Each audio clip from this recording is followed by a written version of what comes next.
morning, good afternoon, and good evening from wherever you may be in the world, and welcome to the final week of the W12 Sprint Series, season number 6. And well, it is all to play for here in the final week of the championship. At the top of the overall championship, the gap is just about enough that Robert Hega has to do absolutely everything right in order for him to be able to win the championship, and Mirko Bortolotti has to have a horrendous evening. 58 points, that's what you can get. And well, if we're looking at the gap at the moment, the gap is 58 points. So Mirko Bortolotti can't score any points whatsoever this round, this week. And that is how, Robert Hega can still win the championship if he qualifies on pole here. So that's where it starts. Immediately in this first session, we're on it. It's all important. So I think it's only right if we take a look with Robert Hega in a session that will matter like no other will for him so far this evening. In the Holden V8 Supercar, Gustavo Xavier, he is leading the Silver Championship. And I have news for you, ladies and gentlemen, he will be driving this evening. So highest place championship runner after that. Second place, Christian Ablasa.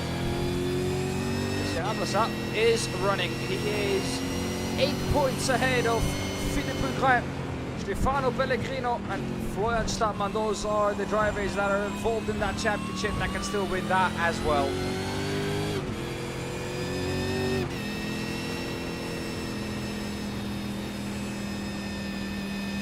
So then, Robert Hega, this will be the lap of his life. If he can make this one, stick it up pole and open the evening still in with a shot. Just drive away in the heat as well.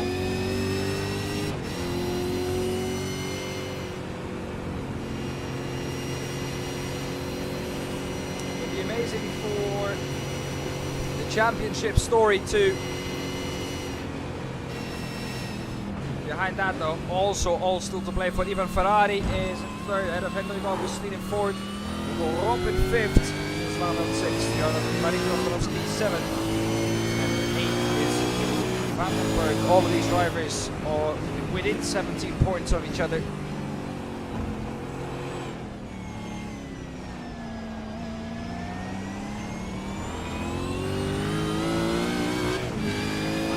Outside chance of a top 3 finish as well. Well then, this is the lap that matters for him. No contact with the wall, he's so close to it. Like I said, this is the lap that will matter to Robert Hega. This is all he needs to stick it on pole here, else his chances of a championship in season number 6 slip through his finger at the first given opportunity for Mirko Bortolotti to take it. Mirko Bortolotti doesn't even have to take pole position himself. Of course he can. If he takes pole himself, he takes the championship like he would want to. And that's by denying Robert Hega himself. But in practice, Mirko Bortolotti was about 6/10 off. Robert Hega was about 100th of a second off pole position. Marinko Jordanovski won 37.778. That's the first lap time that we see. Mirko Bortolotti, he has put his lap time down. 137.05, that's the time to beat. Maximilian Paul goes to P1, 136.65. And that'll be a difficult one to beat. Not the best chicane though for Robert Hega. Across the line, shortest way to the line. Will he keep the championship fight alive? The answer is no, he will not.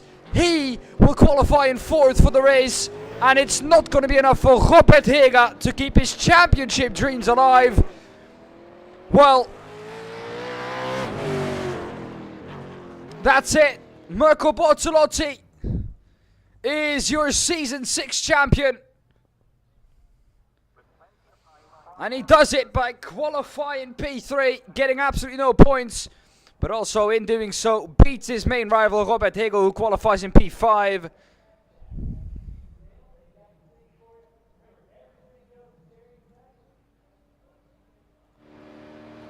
Well, that was a qualifying with a lot on the line.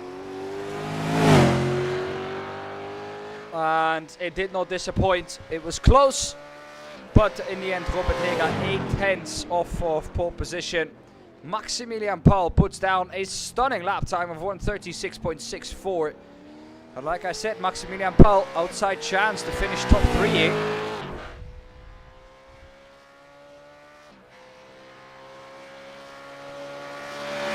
So this so far is an amazing start for him.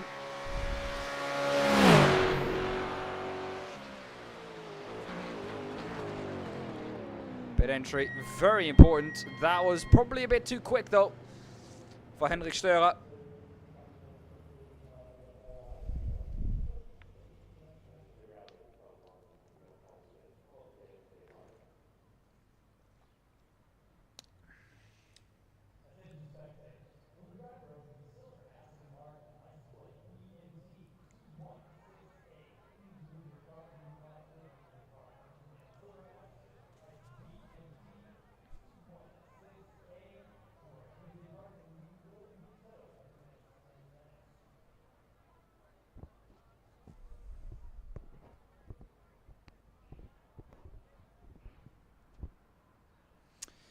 Well then, that's it.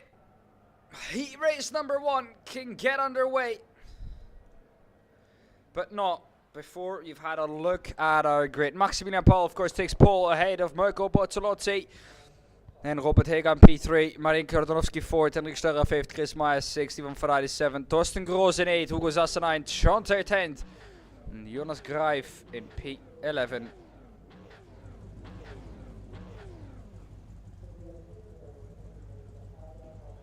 Maximilian Paul.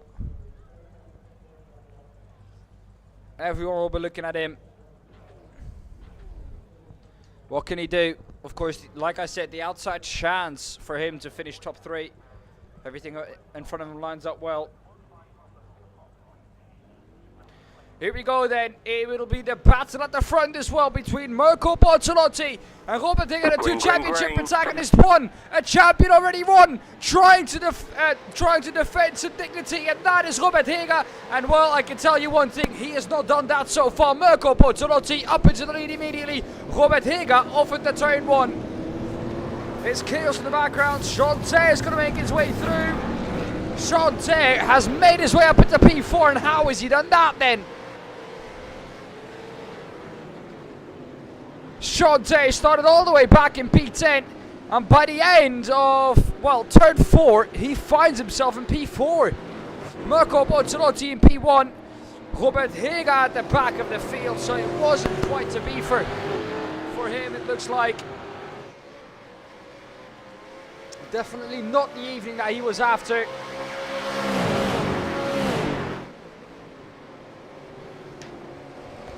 Not the evening that he needed either. Mirko Bortolotti is struggling on cold tyres though. Look at Maximilian Paul challenging him for that lead. These two, of course, have driven together in the DTM last year. Maximilian Paul drove once in the DTM, took his victory there. Marin Kordonovski, he's now all over the back of the German.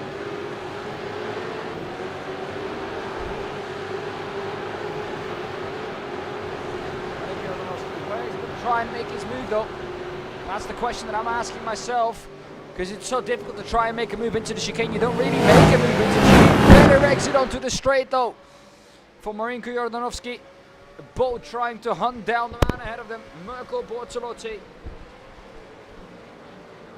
the 6-time champion now of this championship, that has only run for 6 seasons. If that is not domination, then I don't know what is.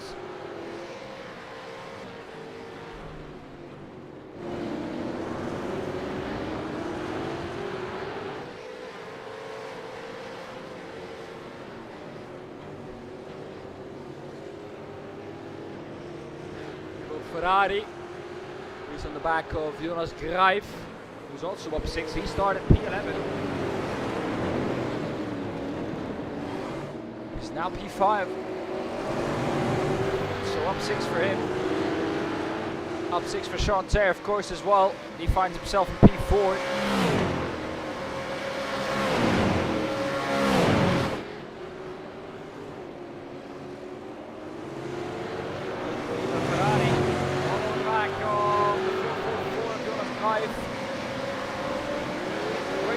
Pass though, he's the hairpin, yes he is. Well, next corner's to the right, a little bit of a look up from the 82. 444 gives him enough room, that was almost. He switched back, deployed, but he couldn't quite pull it off. Quite at the speed he needed there.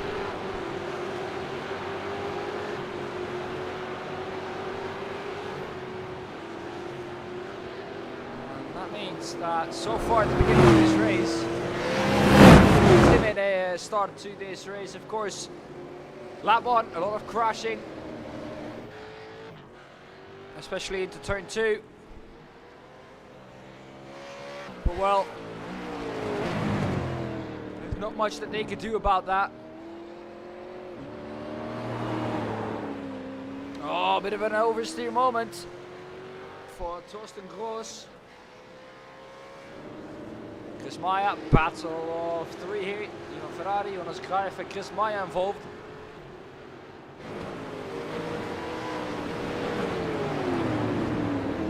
Or sorry, it's Stura, Cruijff and Maya. Maya in the middle in the 116.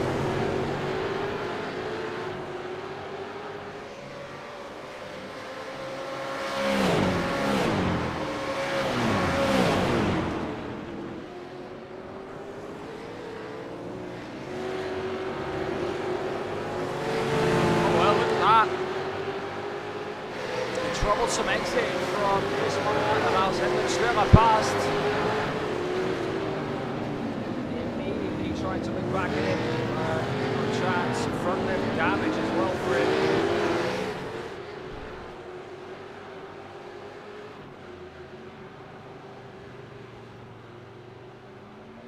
.4 from Monty. White flag is out. Left-hand side, white flag is out. We're on the last lap, and this is the battle for the lead. Maximilian Paul around the outside of Mirko Bortolotti. Mirko's not going to allow that. He knows how to race at this track. Not the best exit, though. Neither is that the best exit. Maximilian Paul, that was a chance and a half, and he's plundered it. Let's give Mirko Bortolotti the chance now to open up that gap to about 3/4 tenths of a second, which might just be enough.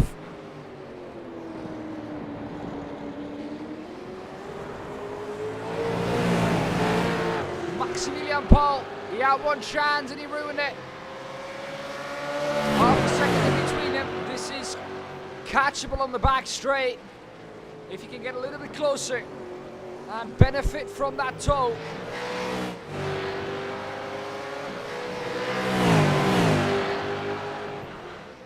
Into the last corner now then, Mirko Bortolotti still ahead of Maximilian Paul. What is Maxi cooking though? Well, a better exit, that's all he really got there. I think the gap is too big for him to do anything significantly. Or anything significant, excuse me.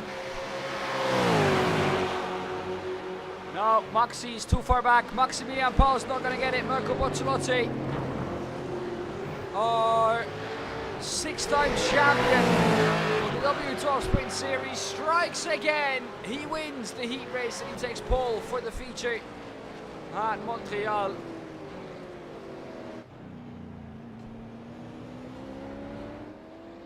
And this is Torsten Gross. He'll be the last one to come across the line.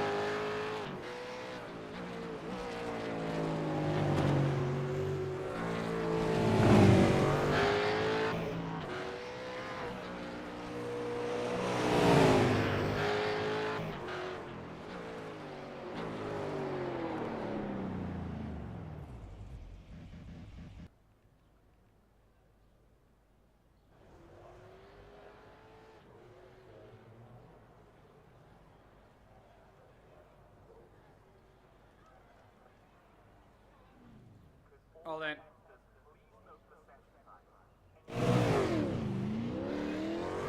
That's it.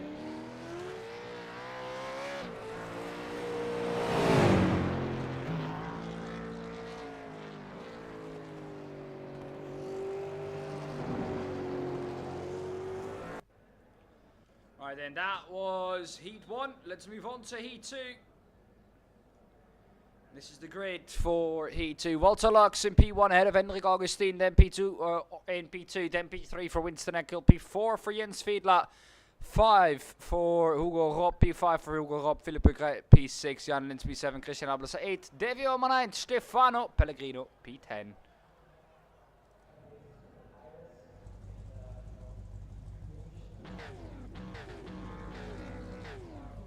Well, here we go then.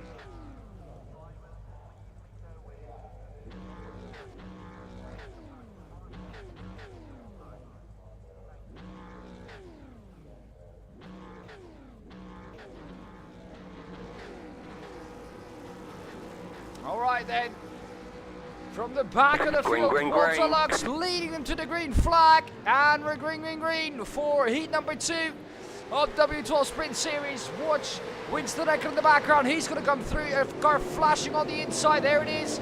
That's not helping Winston Eckel out any. It might be Winston Eckel actually who is blinking, he's up into P2 anyways. That's not ideal for the drivers around him.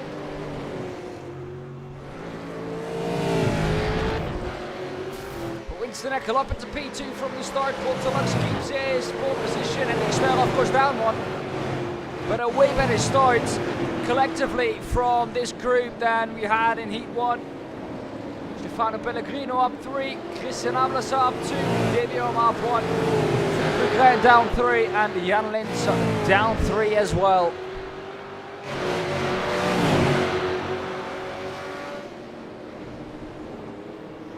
Here's Jens Fiedler, better exit, a bit too good of an exit. A bit of a different line there, and that didn't quite work out for him. Oh, who's that? The 21 of Hugo Rob got into the wall.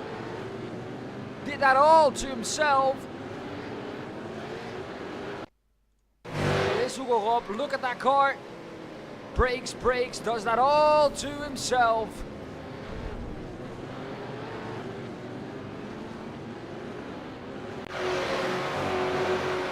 Trying to fight back though, Stefano Pellegrino. This is important for the Silver Championship as well.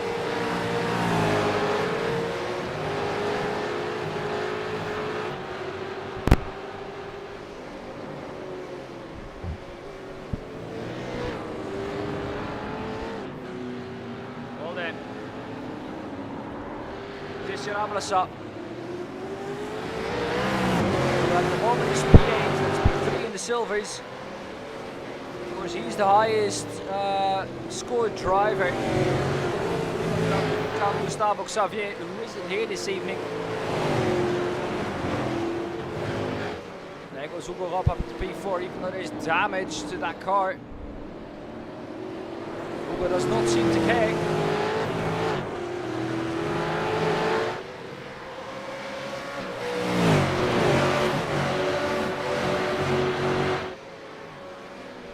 Teammates Winston Eckel and Hugo Rob.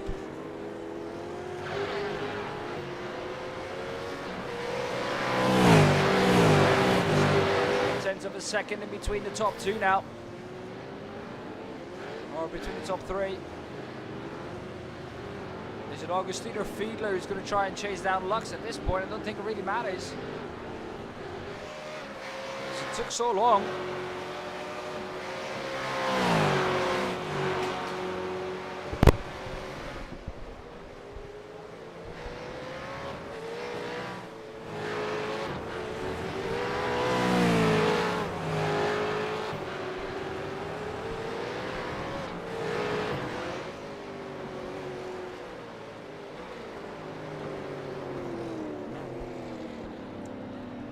Well then.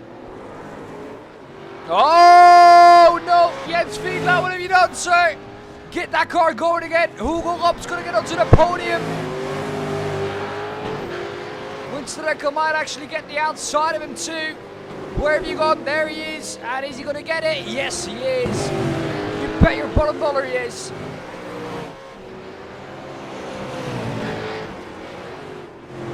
Jens Fiedler with his own mistake.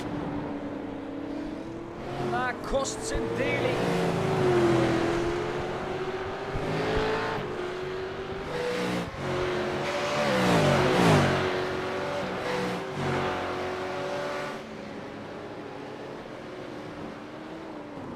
Soon, of course, there will have to be a pit stop made. There's another mistake from Jens Fiedler. Let's see how he's going to get away from this one.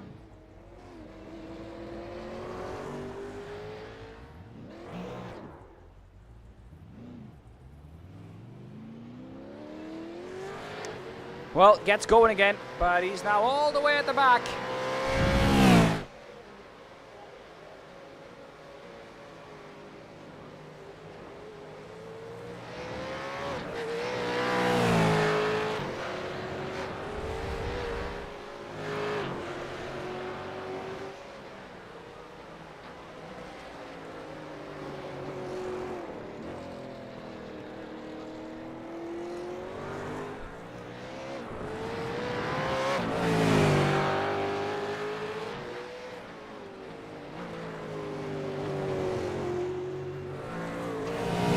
So Walter Lux, the number 24 from the field by about 3.5 seconds. Then it's Hendrik Augustin on his own now. And then it's Hugo Ropper on the white flag lap.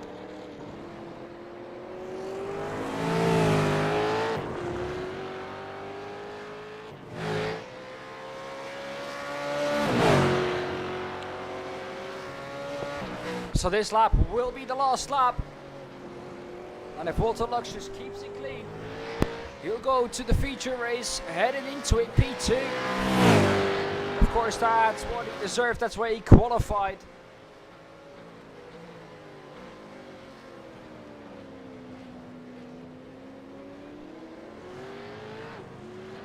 And Augustin is going to get the P4 that he qualified on. Hugo up now, up 2, even though that incident happened earlier on. And wonder what is possible for this man in feature race if he doesn't have any incidents.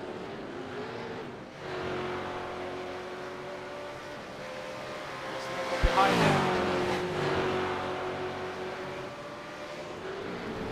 Well then, checkered flag for Walter Lux. He comes through to take victory. Hendrik Augustin takes P2. And Hugo Up takes P3. Stefano Pellegrino, he will take that 5th spot and he will go through to the feature race. Stefano Pellegrino needed those points as well. That's 1 point closer once again to Philippe Huguet to try and get into that top 3 spot. Closes the gap down to only 9 points in the overall class.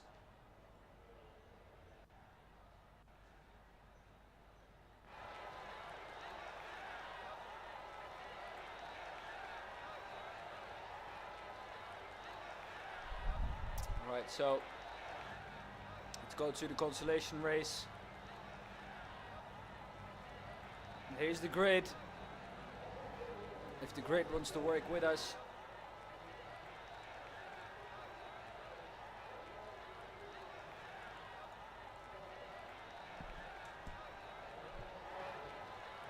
Let's try and see if we can get it working before. Alright, so really quickly. Hendrik Streller P1, green, P2, we don't have any time. Mr. Green flag already, here we go. Green flag at the front of the field, it's Chris Meyer, who's going to shoot up into the distance. Hendrik Streller is inside, just about make it through there. In P3, he lost that. So now side by side, Philippe Huguet wants to get back up where he came from, P2 that is.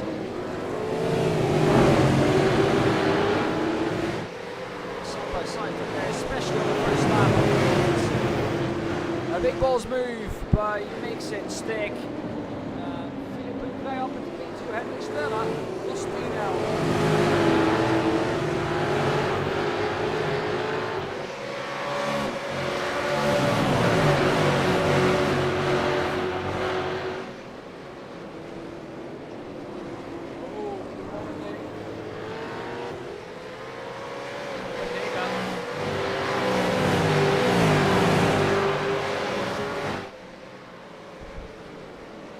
From championship protagonists to having to fight your way into the top 4 in the consolation race. What an evening it has been so far for him. He looked quick coming in to qualify in only 100th off of pole position, but it wasn't to be. Finished 8/10 off of the pole in the qualifying session. That's a margin that we are not used to from Robert Higa. That was quite strange. But still so good to see a slowdown there as well for Robert Higa. Just for good measure, just to rub some salt in the wounds.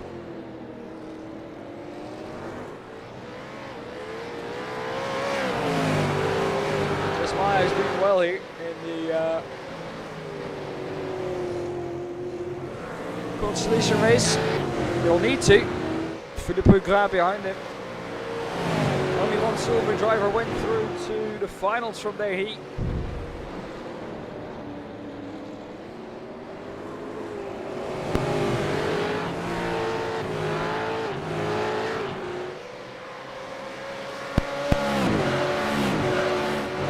Maya leading by about half a second still.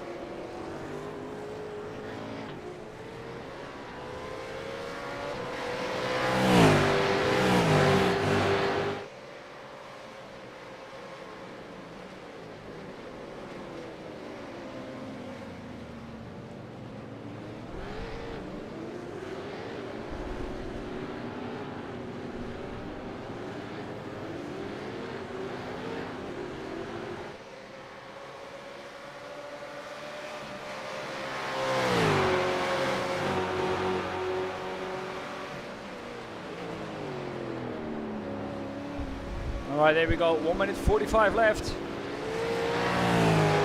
Will we get an extra lap? It'll be close. Oh, will we get an extra lap? It was close. Quickest lap so far, 37.9. That was last time round, I think. This might be the final lap. This might be the final lap. But it might be too close to call, really.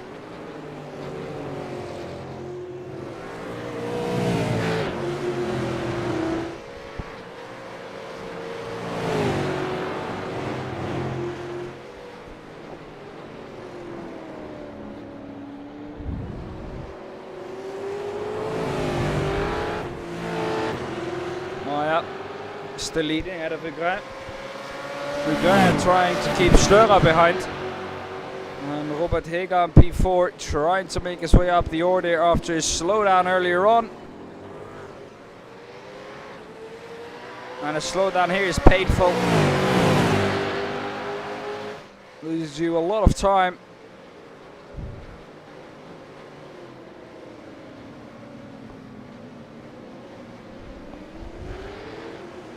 Keep losing time even on pit exit.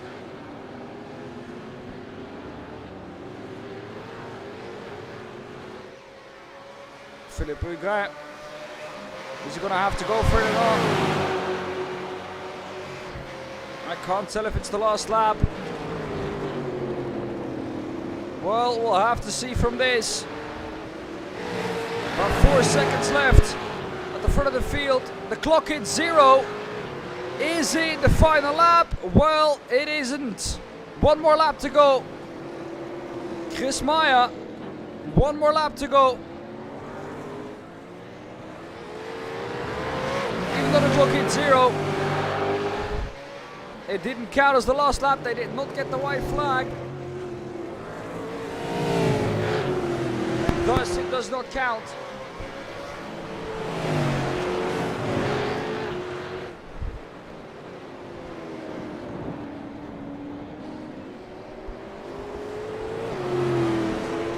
Now they obviously did.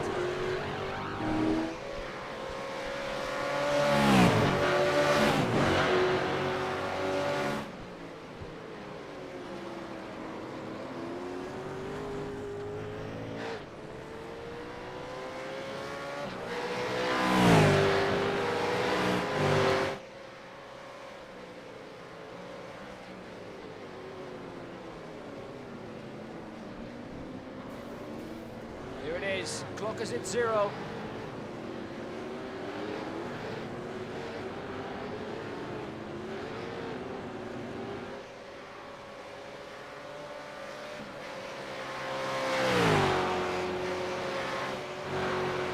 Meyer will win the consolation race if he gets through the chicanes cleanly.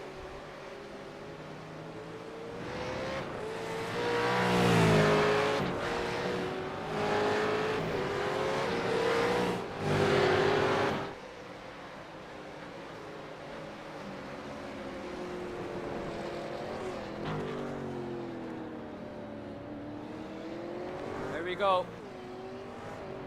That's that. Meyer wins.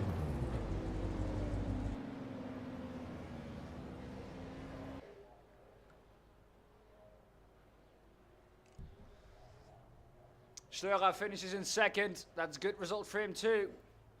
A good comeback from Robert Heger from that slowdown earlier on in the race. He finishes P4. And as Greif finishes P10. Well then, a little bit of a warm-up. And we'll be back after.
Right, ladies and gentlemen, that's it. Let's have a look then at our grid for the feature race that has been set by both our heat races and our consolation race.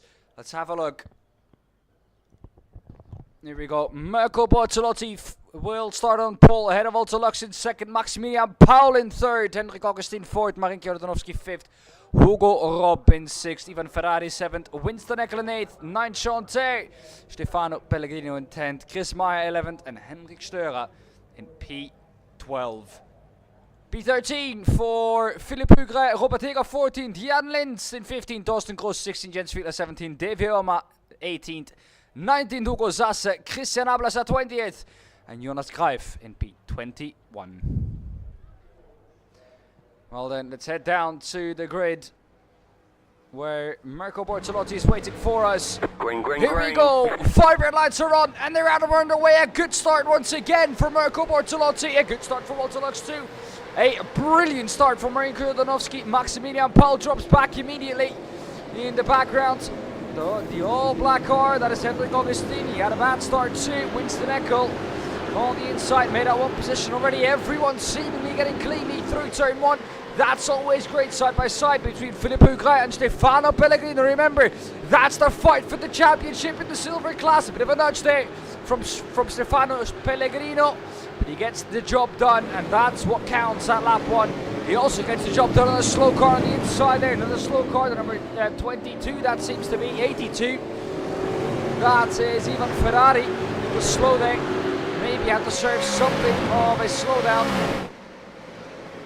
Here's Mirko Bortolotti though with Voltalux all over the back of him. Remember, we have to make a pit stop in this race. Maximilian Paul in P3.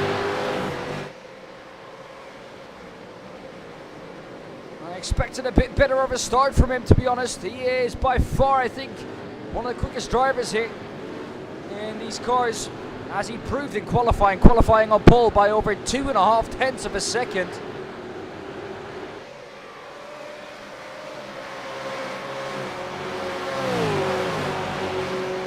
But not the best of starts for him.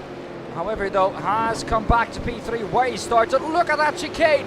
Look at the difference between the speeds of Voltalux and Maximilian Paul, and he gets the job done. That wasn't really any difficult move. That's a move that everyone can make on the straight, but necessarily with that, that has meant that he's now the next car behind Mirko Bortolotti, and he can chase down that rival that he so desperately wants to be in Mirko Bortolotti.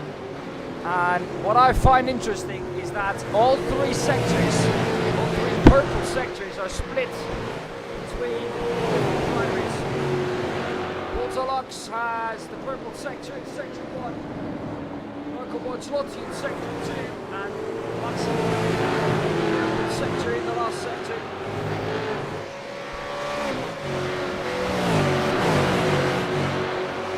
Jordanowski trying to hang on to this train, and he's able to do so pretty well.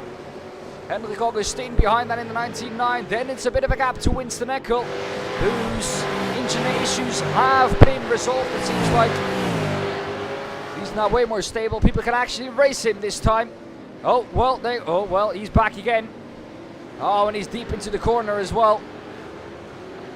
And that's going to allow Henrik Streur to get the run on him. A little bit further back in the field, Hugo Zasse, that's a spinny! Christian Ablasa has gone round, so has Robert Hega, he's at the back. Jan Lins has also gone round, Sean Ter's gone round. Well, drama at the hairpin. That means that a couple of drivers are now out with a chance.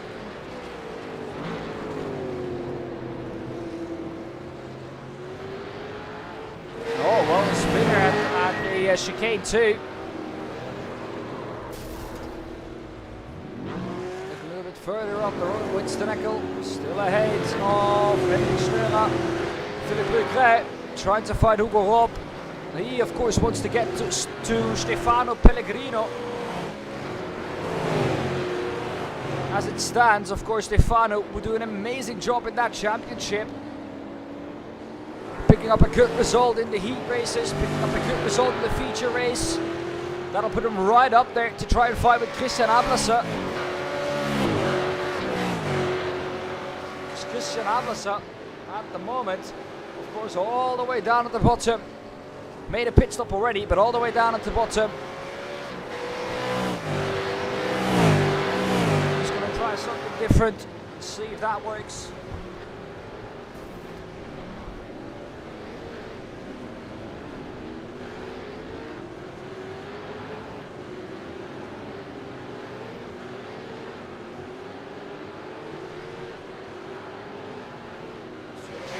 Fights up front.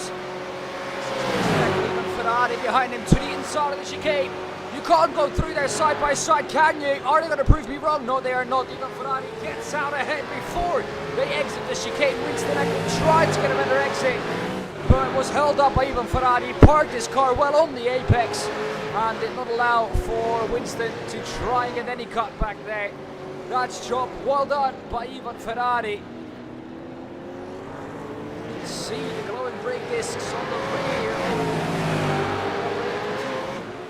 Wonder, of course, he had an incident as well early on in this race, so he's trying to come back from that. Torsten Kroos side by side with Davy Eulma, the 777 over there. Torsten Kroos on the outside, Davy Eulma, easy pass.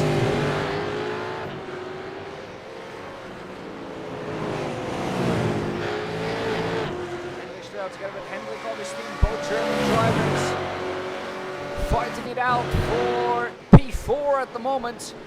The top three have broken away, really. But like I said, Maximilian Paul challenging Mirko Bortolotti. 12 minutes left here in this race, of course, plenty of time. We also have to remember that we do have to make a pit stop, a bit of an oversteer moment into the corner for the number 63 Störa. Out of the corner though, the 99 Hendrik Augustin, an oversteer moment. That almost brings them equal. A better exit though somehow for Augustin. Gets ahead of Störa, and that is job well done. Trying to hang on to even Ferrari, Mirko Bortolotti. And Maximilian Paul continue. Bortolux comes in. So does Hendrik Störa.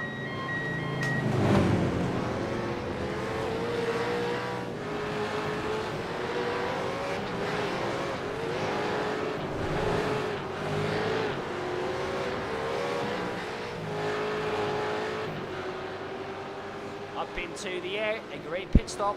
Stopped on his marks. Didn't overshoot, that's important because you know that Mirko Bortolotti, if you give him a chance, if you give him an inch, he'll take a mile.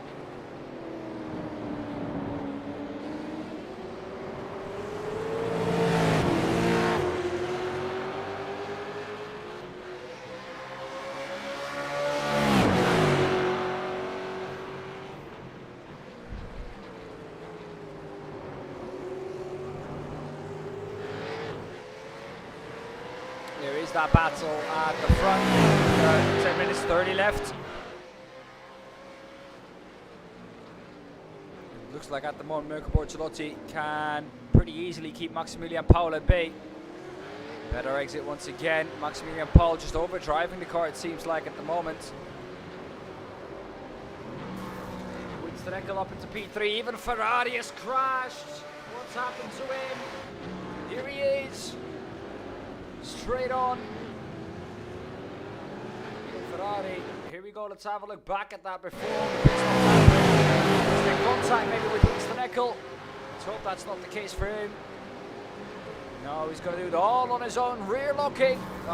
Winston Eckel was involved in it though. So was, I think, Hendrik Augustin and Jens Fiedler.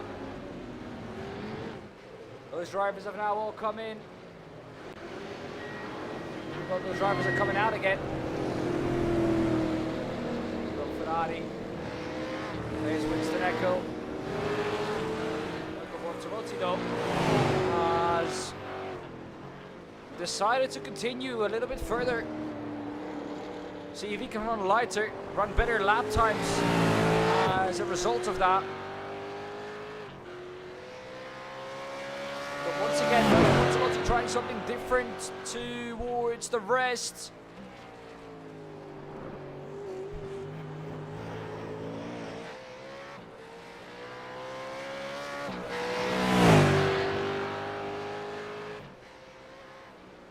Rodanovsky is also closing on Fiedler. Garrido closing the Eckel. Of course, these two have made their pit stop already. Winston Eckel, highest class driver at the moment. 27 seconds. That's a lot shorter than most of the other drivers who pitted for about 41 seconds. We'll see what that means. Of course, remember the first race of the season, he underfueled massively at Daytona, and he had to save a lap within about 10 minutes. He managed to do so, but it took a massive amount out of his race pace. Mirko Bortolotti stops. This is important. Where do we find Maximilian Paul? No chance. Right. Oh yeah, Winston Eckel has to come in again. Yeah, that's what I thought. Well, Maximilian Paul and Mirko Bortolotti, and well, that's the gap. I tell you, ladies and gentlemen, that Mirko Bortolotti is incredible when it comes to strategy.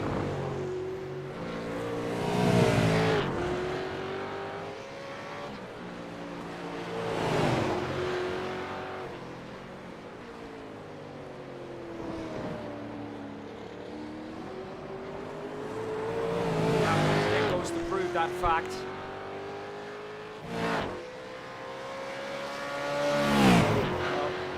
Christian Ablasa trying to make a little bit of a comeback. Philippe Augrin, who is also close as well. He's winning the silver class as well. Here is Philippe Augrin. Stay where he is against the end. He closed the gap to Christian Ablasa. Quite a lot to get within 5 points going into the last server, so everything to play for. But we also have to remember, he doesn't only need to close that gap to Ablasa, he needs to close that gap to Gustavo Xavier in the front as well. That's 50 points, that's another, well, extra 9 points. Now he now has the game. Nothing is impossible. Winston Eckel though all over him. He has to pick his battles now. Philippe has to be smart about which battles to pick and which battles he doesn't pick.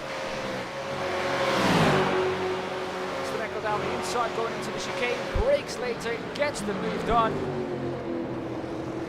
That is a brilliant move by Winston Eckel. Was done before they entered.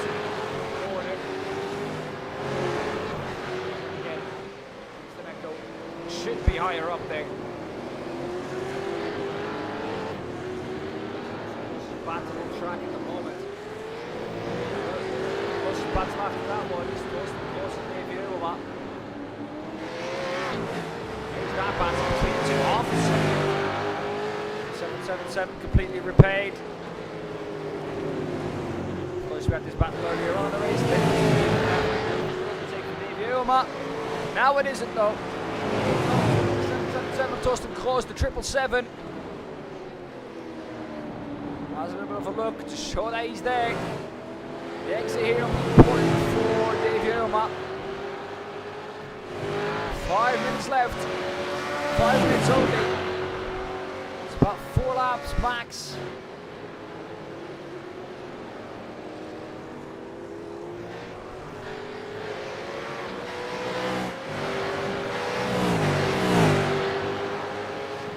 Once again.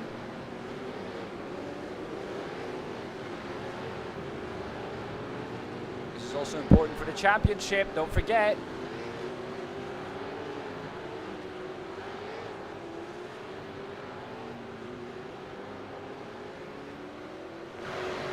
W12 just did the fastest lap of the race, 1:36.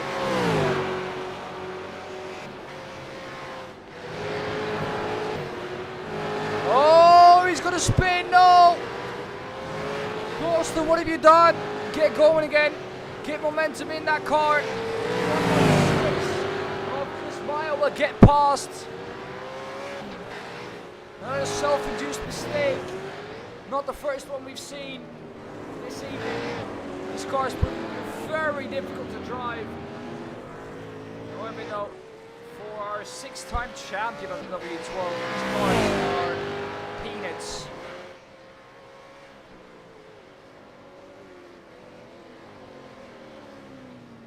Doesn't even look like he's struggling. Top of the silver class field. Has just been overtaken by Ferrari. Once again, smart in picking his battles.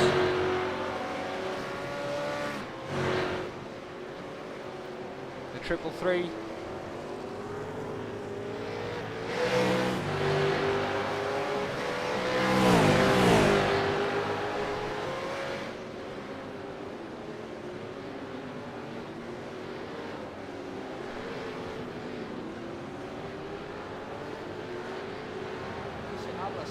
Having a shocker of an evening, and that's thrown the championship wide open for everyone below that.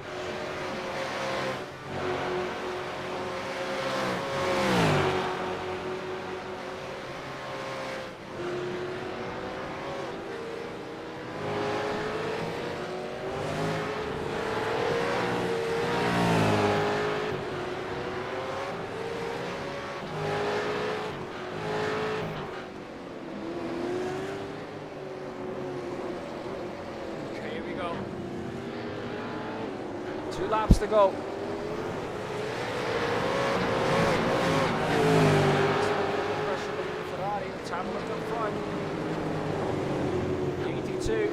2017. It's the Neco trying to get past Hugo Zasse as well.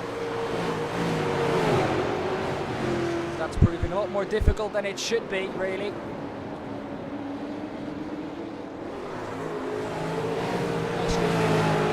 Zasse, of course, in the overall class as well, so he's doing exactly what's expected from it. Good fight. Winston Echo constantly having overstay on the entry of the corner.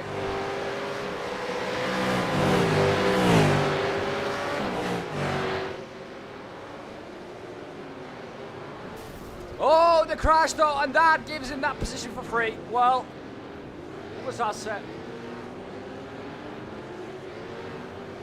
That's not what they were looking for, not what Hugo Zasse was looking for, but what Hugo Zasse got.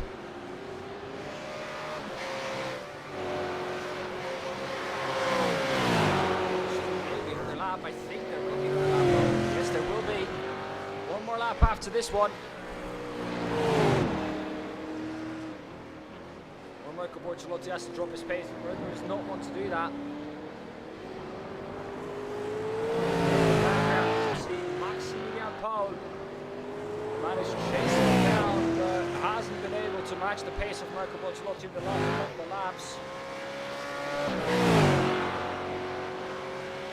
Strange reason, Marco Bortolotti after the pit stop has found some incredible pace.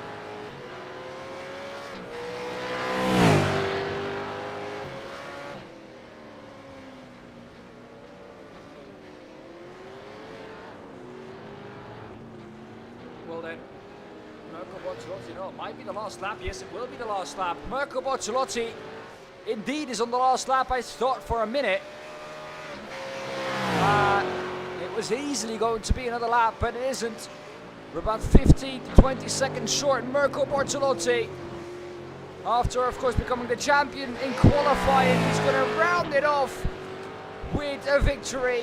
And well, just to make a statement, this man was 58 points ahead coming into round number 6 with a drop score applied.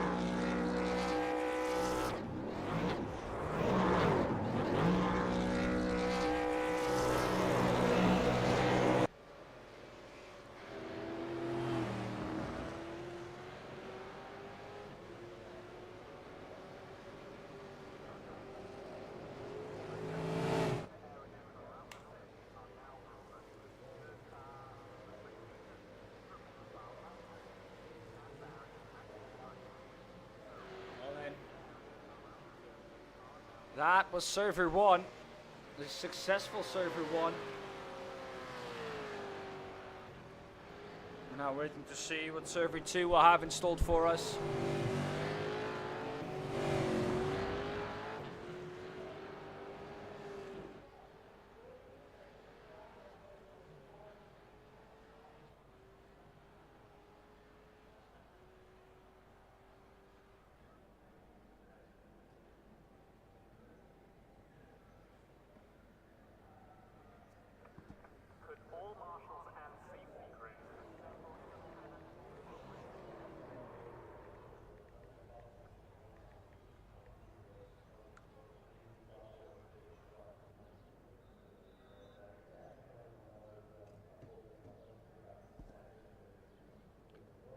So then, let's have a look at the results.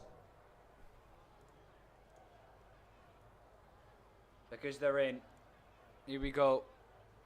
There's the result. Marco Bortolotti wins in Maximilian Paul. Then Walter Lux in 3rd. Hendrik Störer 4th. Hendrik Augustin in 5th. Robert Heger 6th. Marin Jordanovski in 7th. Jens Fiedler 8th. 9th Ivan Ferrari and 10th Philipp Unkrij. Hugo Zasse 11th, Winston Eckel 12th, Stefano Pellegrino 13th, Davy Oma 14th, Chris Meyer 15th, Jan Lind 16th, Torsten Gross 17th, Jonas Greif in 18th, Sean Terry 19th, 20th, Christian Ablasa. Looking a little bit further down the grid, there's only one man left, and that's Hugo Rob.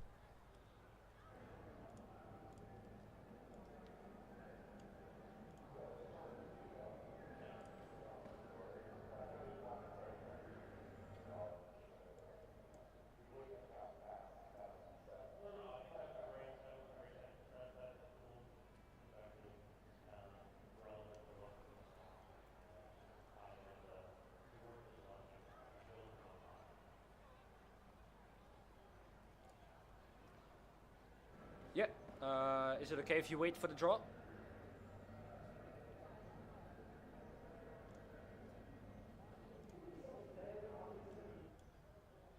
Well, hello Davey, welcome in.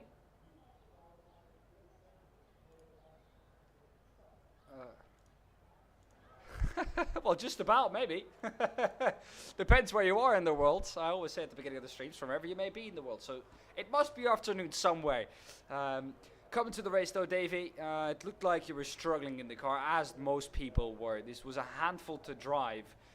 How'd you get the grips?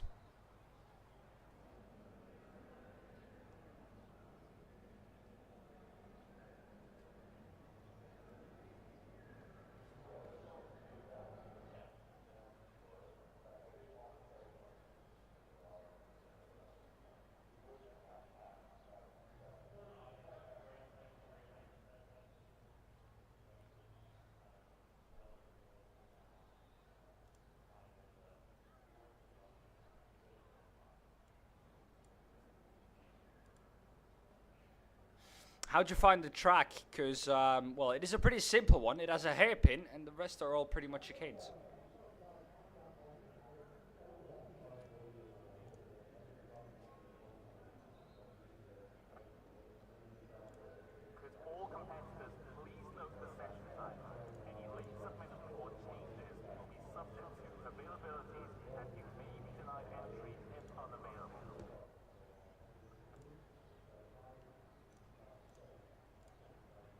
No, well, Davey, well done on 14th in that race, and, well, we'll talk to you soon.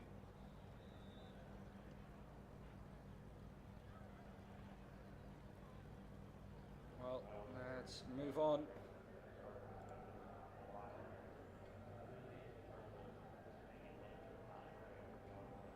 Yes, sir.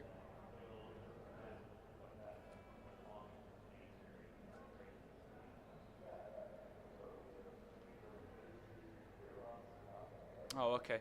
Have a look at that.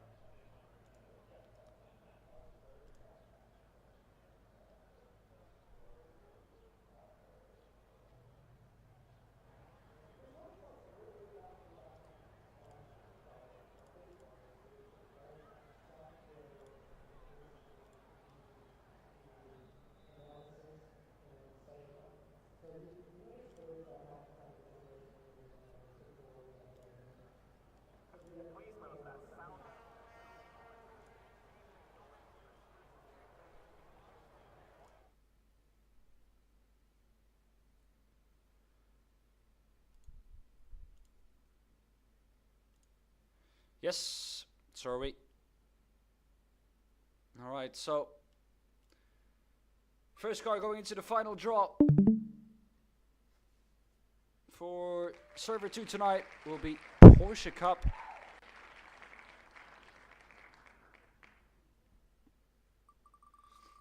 Second car going into the final draw will be the Global Mazda MX-5 Cup car. 2 Cup cars.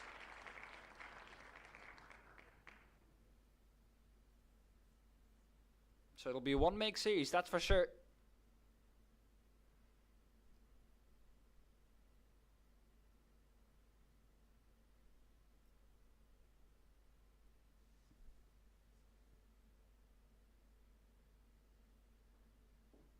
All right, those are the 2 options. Let's head over to the tracks.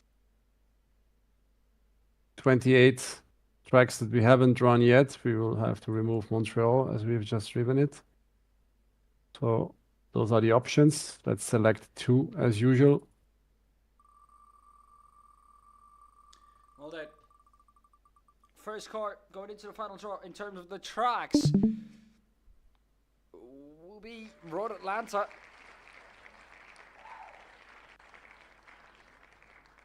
Jerez was close. Alright, second track.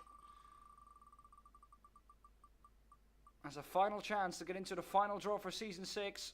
It'll be Snatched in 300.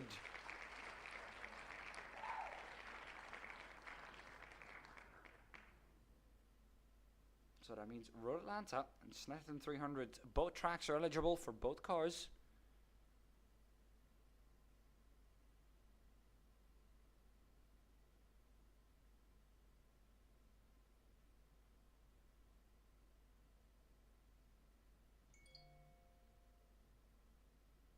Right. Before we do the final draw, I just wanted to take the chance to say thank you to everyone for racing with us. It's been good fun. I hope you enjoyed it as well. We are already obviously working on new championships. Yeah, obviously we will try to make it happen if the in real life schedule allows it, both for the many in real ERL drivers we have in here and also Dan, of course, and all the other guys. So yeah, keep an eye on the Discord. If there's any news, we will post it there.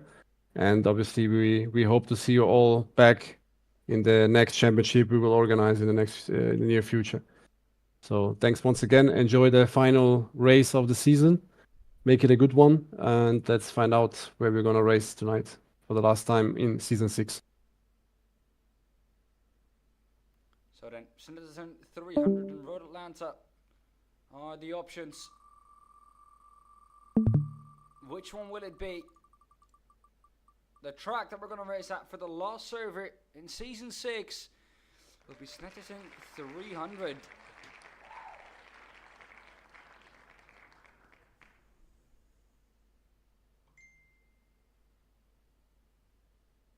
Let's find out what car it will be. Porsche or Mazda? I'll give you the honor to announce this one, Mirko. We are checking now. We are checking now. We are checking. We are checking.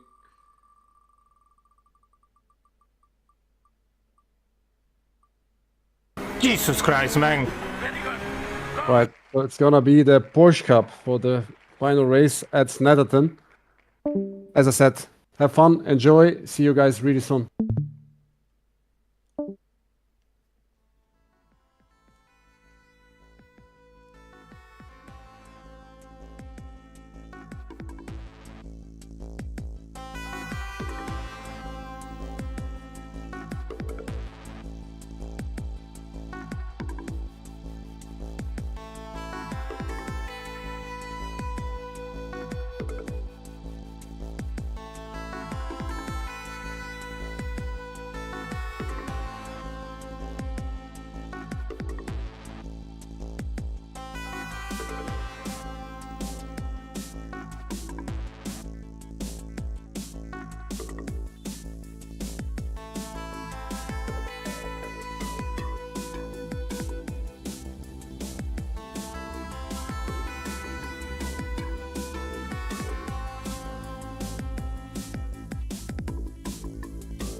Yeah.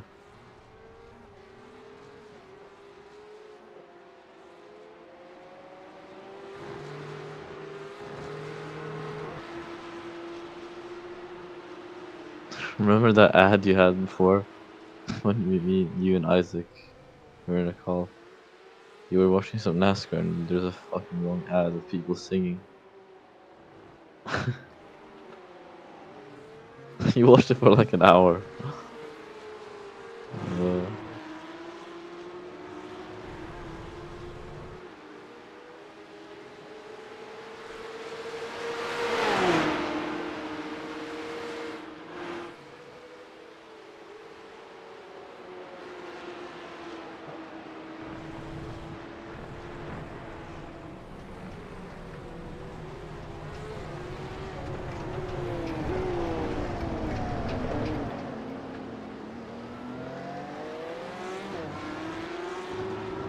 Scheiße!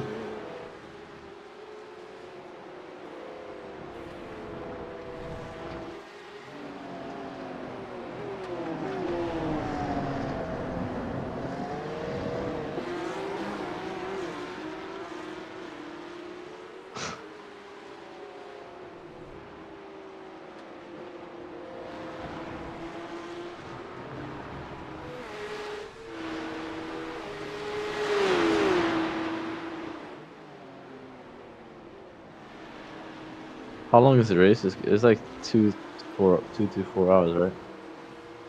God damn.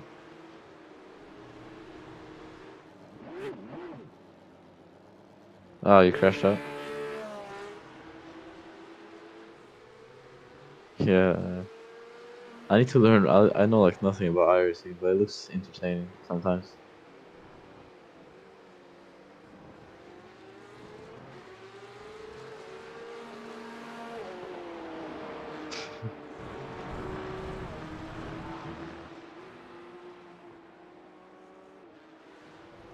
It's a yoke.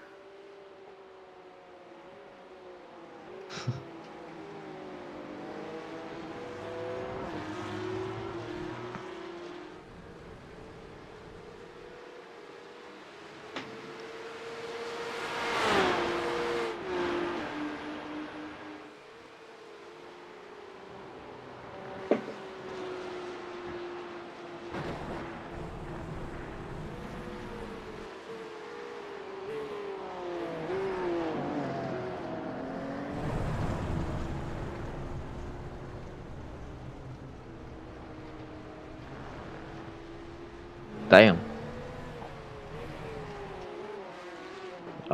I can see if I find any other sites.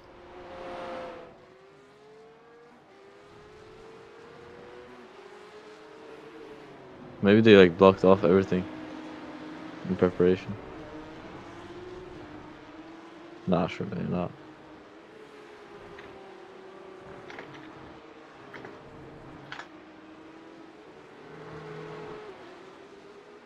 The best.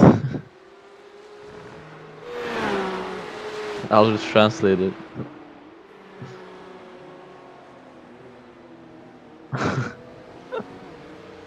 It's working?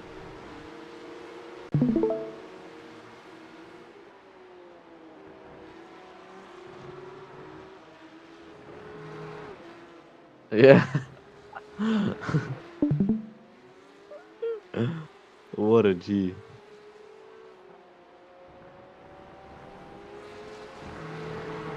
Wait, if I fought in a Brazilian one, that'd be better.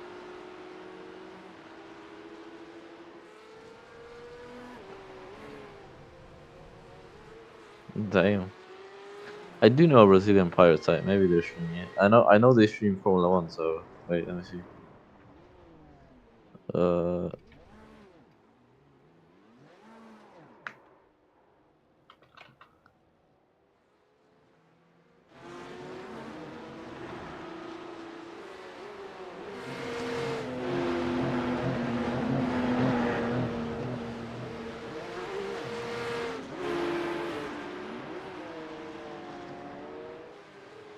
this looks good.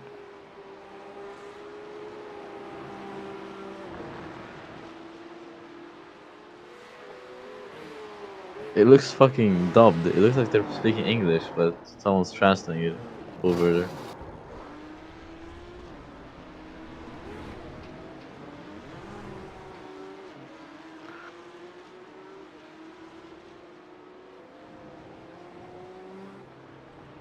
So there's stages, right? Like stage 1, 2, and 3. That's like all I know.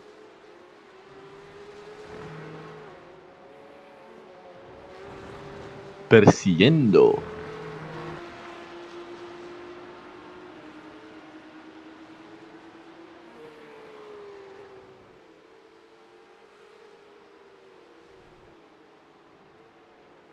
It isn't even them speaking, I just realized.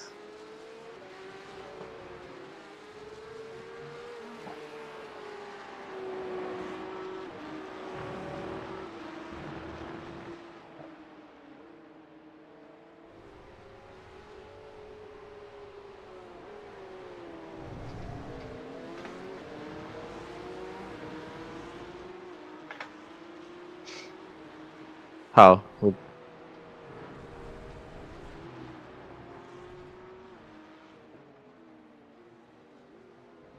Oh, you have like a VPN?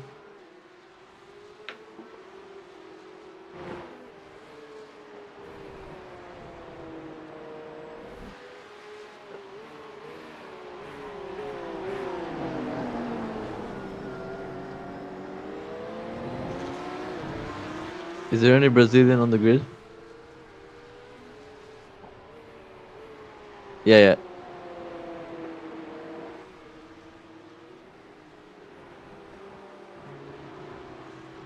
I'll root for them if there is.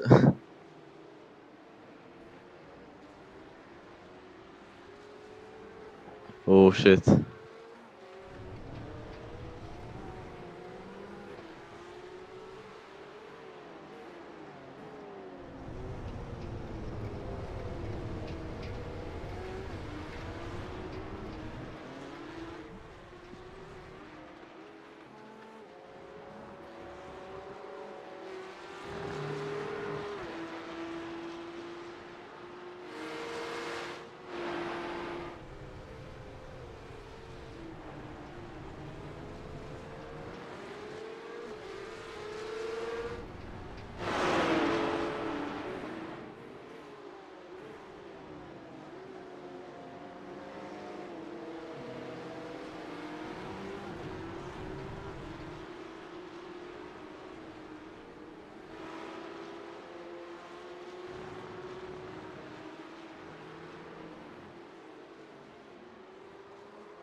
So then, time for the last server in season number 6. It won't mean that much anymore for the overalls, but in the silvers it's everything, absolutely everything still to play for.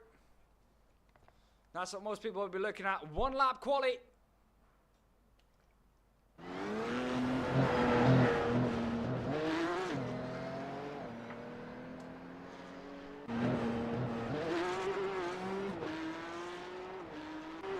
This is the man that needs to do it in the silver class, Christian Ablasa.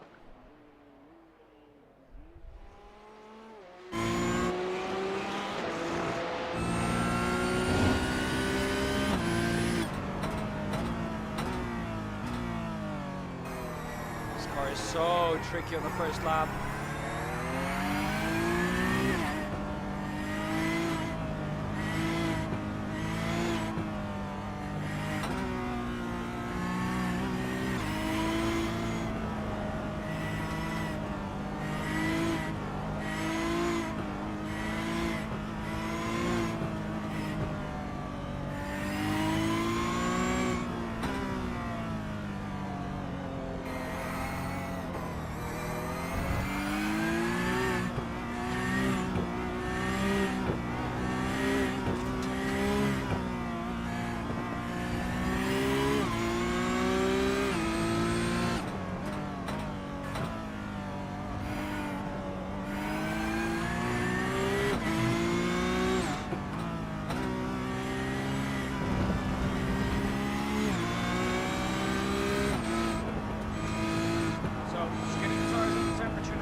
Count for his championship chances.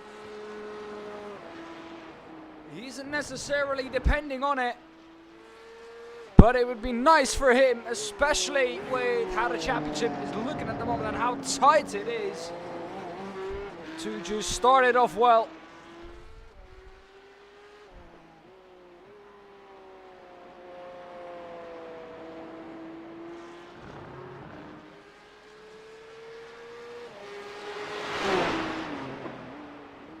Good lap, it looks like so far.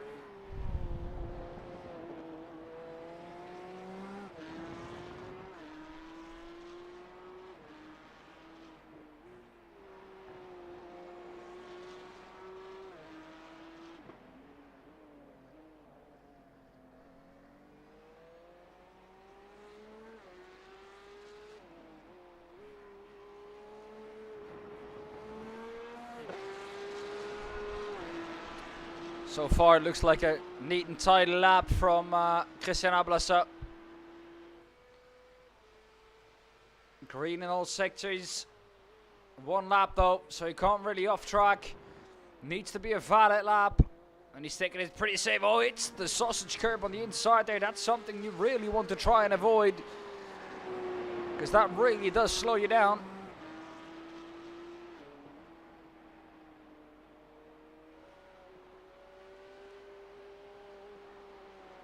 This is the long right-hander that seemingly goes on forever. Watch the off-track on the exit there too. Gets that bang on.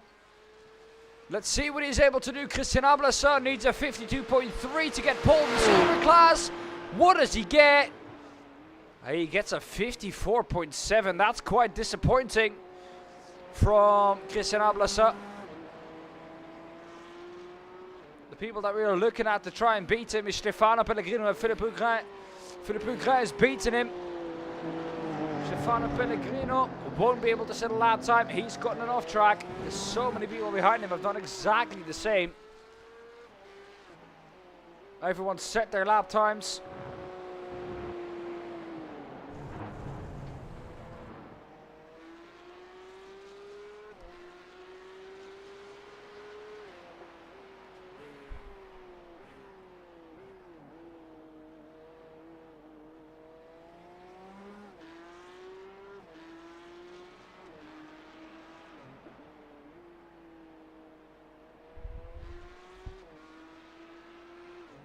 Well then, I hope you're still all with us.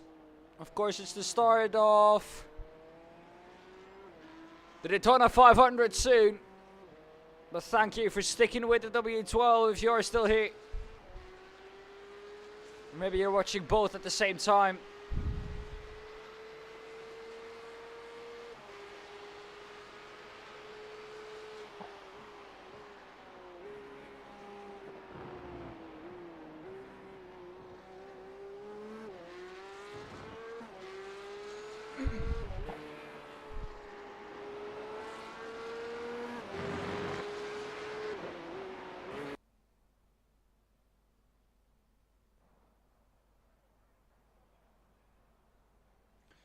Right then, let's have a look at the grid for the race. Here we go. Maximilian Paul will start on pole ahead of Mirko Bortolotti, Hendrik Augustin in P3, Ivan Ferrari 4th, Hendrik Steger 5th, Robert Heger 6th, Hugo Rob 7th, 8th for Jens Fiedler, 9th Hugo Zasse, 10 Marin Kurdanovski, Ben Buhnagel in 11th, and Jan Linst in 12th. 13th will start Chris Meyer, Philippe Grijp 14th, Christian Ablasa 15th, Chanter 16th, Pascal Haas 17th, Stefano Pellegrini 18th, Jonas Grijf 19th, David P 20, and that's it immediately.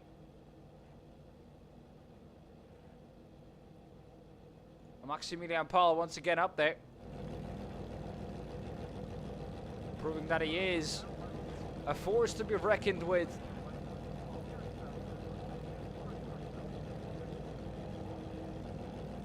Look at that line of Porsches. Two drivers that were waiting for Stefano Pellegrino and Hugo Rob. In the silvers, it's Ben Buhnagel who's qualified on pole. Jan Lintz in P12, Chris Meyer P13, Philippe Grijf 14, Christian Ablasa P15. Stefano Pellegrino all the way back in P18. And Dave Euma at the back of the grid.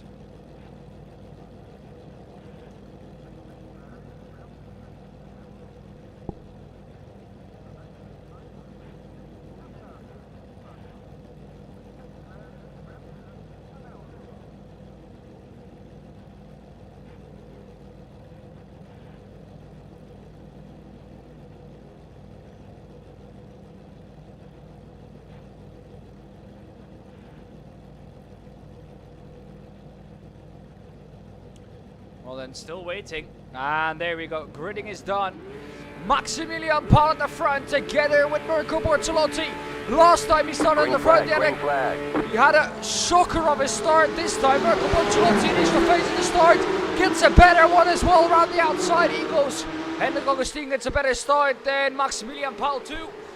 And up the inside goes Hendrik Steger. He has to watch out for that one as well. But all seems to be fine.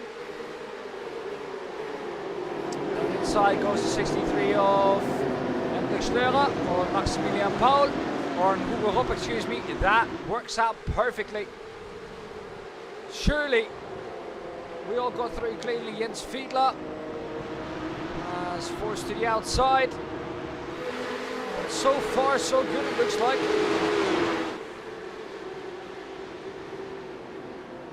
Mirko Bortolotti at the front.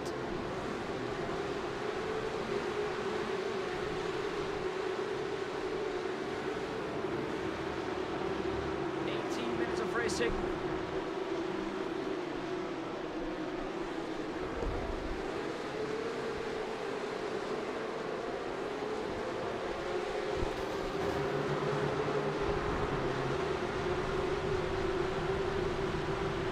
Hendrik Augustin is behind him.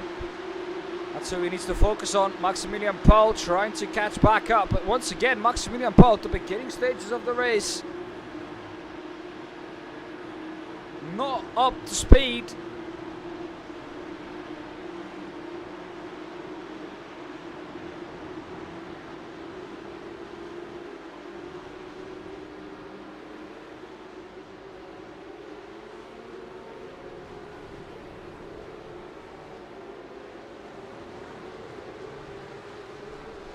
So far so good. It looks like a good lap for Mirko Bortolotti. Hugo Rob behind Marin Jordanovski. Of course, these two are teammates.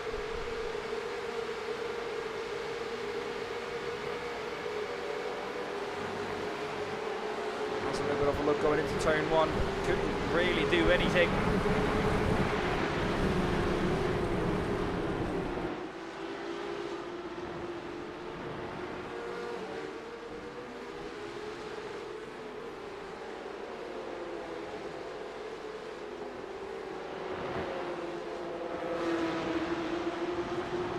Marco Bortolotti at the front of the field has a 4/10 gap to Hendrik Augustin, then Maximilian Paul.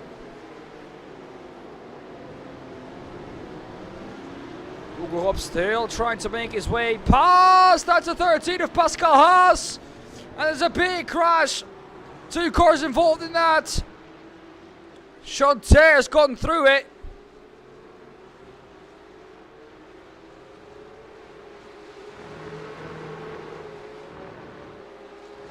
Well, let's have a look back at that. This is what happened. Stefano Pellegrino. No, he just spins himself. This is a different incident. Luckily, he stays out of the way of everyone else.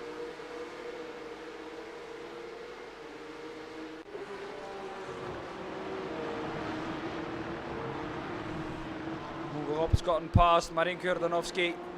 Maximilian Paul still behind Hendrik Augustin. Hendrik Augustin trying to close the gap to Mirko Bortolotti.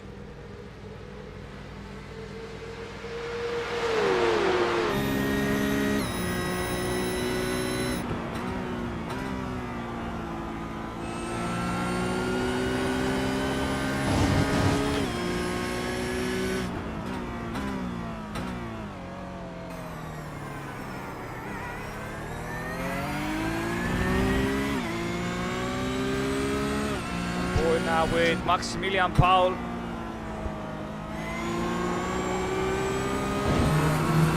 View, front row seats to the battle in front, 2/10 of a second. Where is Augustin going to try something? Is he going to try something? He's going to try and save fuel to try and overtake him the Mirko Bortolotti way by doing a brilliant strategy.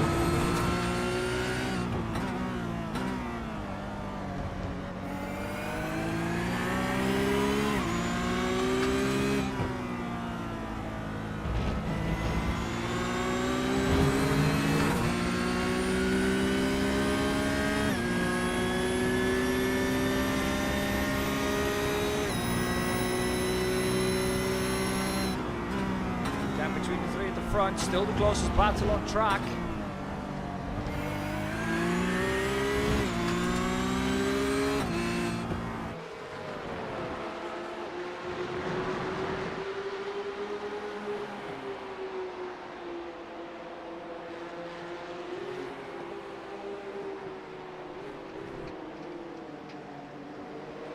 Going back onto the straight, gap for Mirko Bortolotti, about a 2/10 of a second.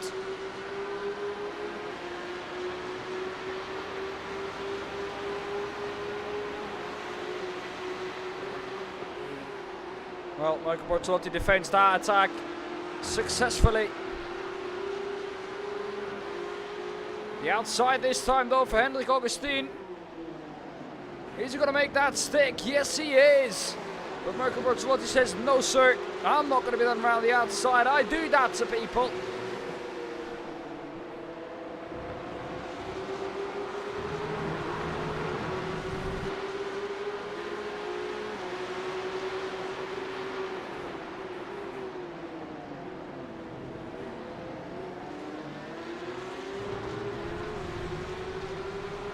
Minutes, 30 seconds left.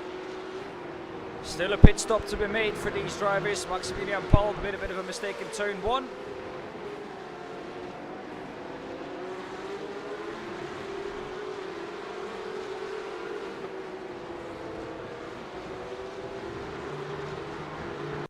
Oh, once again.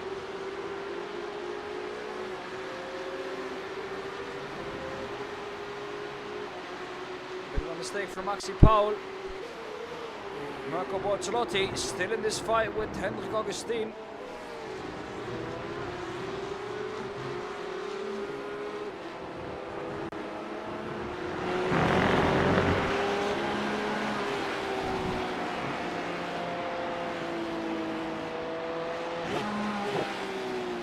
It's right-handed and seemingly just goes on forever.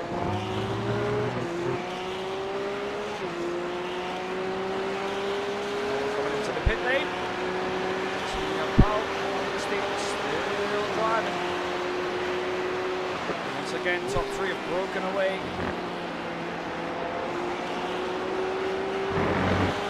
There aren't really any battles in the rest of the field, except one between Jonas Greif and Hugo Sasse, but they've just gone in.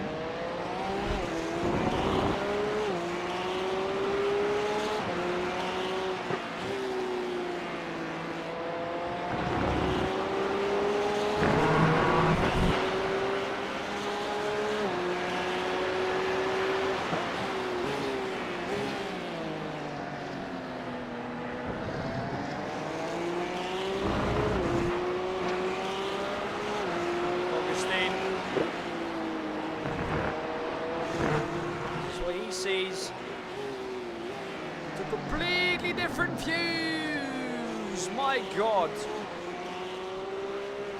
that looked way too close for comfort.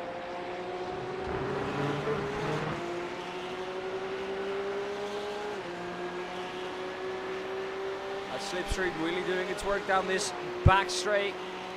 Two, I would say, pretty short straights though. They're not really long. Again, like I said, you would have missed that curb. Gained about 1/10 of a second in that corner because of it. He was just missing it. Marco Bortolotti hit it and lost a 10th. Now he's close. Now he might be able to try something. Look at how close he is. Better exit for Hendrik Augustin. Heads into pit lane. Thinks he's quicker. Thinks he's quicker than Marco Bortolotti. Maximilian Paul follows him in. Hendrik Störer continues with him.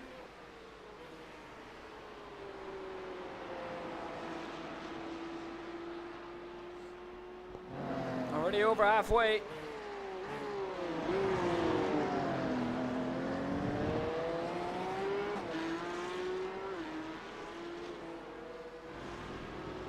Maximilian Paul has come out.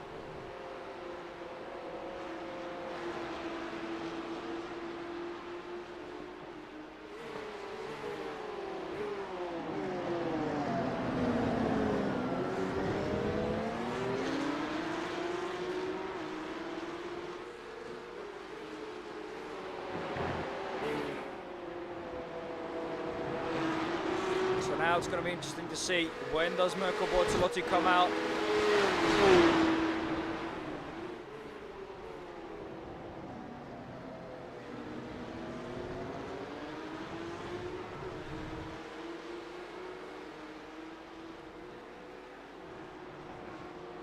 This is the battle between these two. Maximilian Paul towards the inside of Jan Linz. Gets through. That saves him a bit of time again.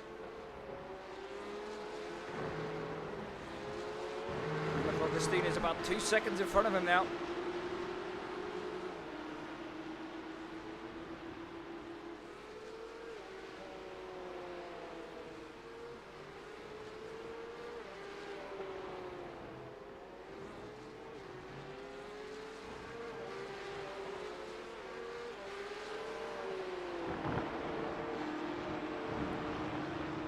Well then, Marco Bortolotti and Hendrik Störer in. Is Marek Jordanowski going to come in? Yes, he is.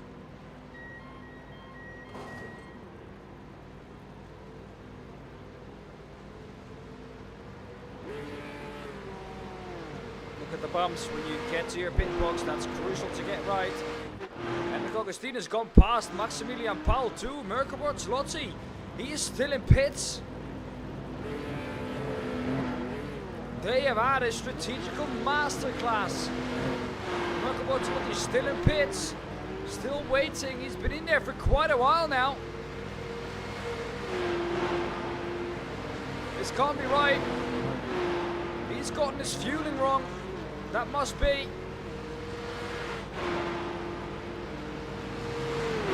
Oh my, Michael Bortolotti, what have you done here? A strategical error is something that we do not see very often from the Italian. Now has given the lead to Henrik Augustin. About 2 seconds of a gap now to Maximilian Paul.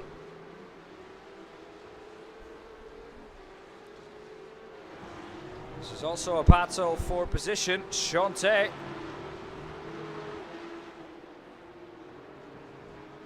Oh, look at that. Oh, contact, Sean, no! Would have been a by far best finish so far for Shante, but not to be. Did that completely to himself. No one else to blame but Shante.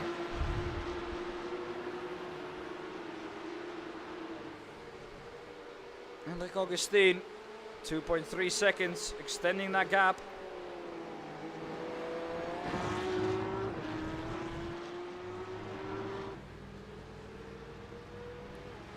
Seven laps completed, 4 minutes 30 on the clock.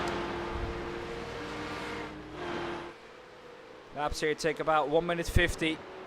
1 minute 49.7 last time round. Personal improvements by both drivers at the front.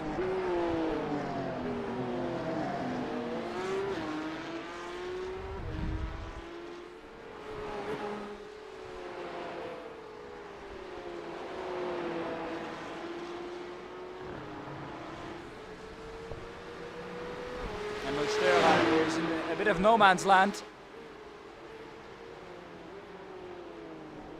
He is about 6 seconds behind Paul, and he is about 8 seconds in front of Robert Hega. Michael Bortolotti, he has to fight his way back through the field, see what he can do. This is Sean Terry was us against Fiedler. Closest battle on track at the moment. Shante, once again behind the Kazak's car, Hugo Zassa this time.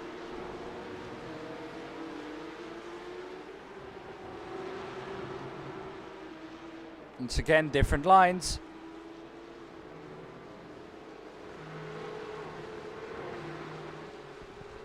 A little bit more of an exit-focused line from Hugo Zassa.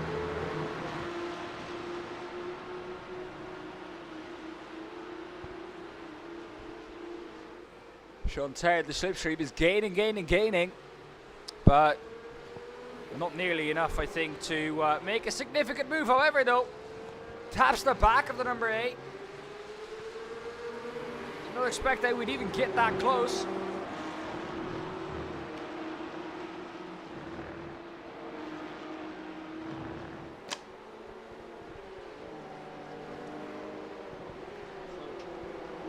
Two and a half minutes left, 2 laps left.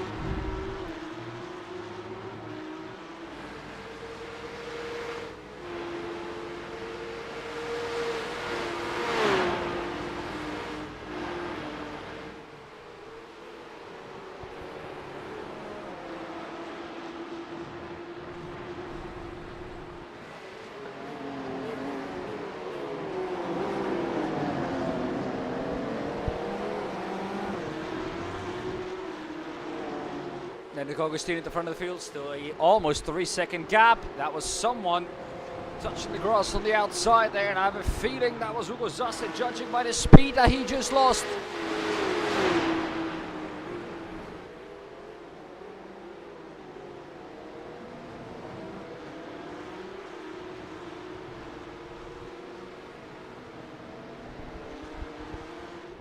This is still the closest battle on track. These three. Hugo Zassa a bit closer now towards the back of Jens Fiedler. Look at that. He's all over Jens Fiedler.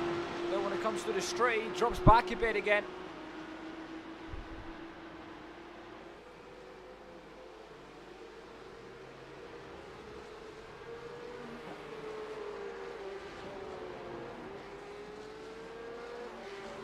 Minute left. Last lap has just been started by our leader.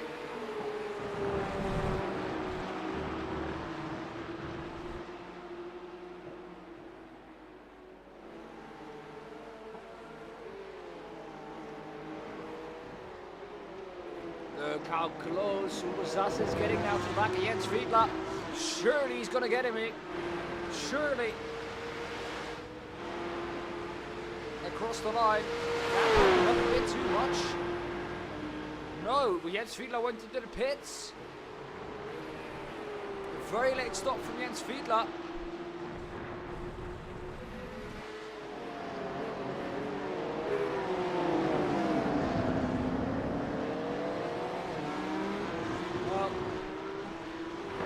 Augustin has done everything he needed to do really in this race, has extended the gap to Maximilian Paul, the man who took pole, which isn't easy to do. It's a mental game too.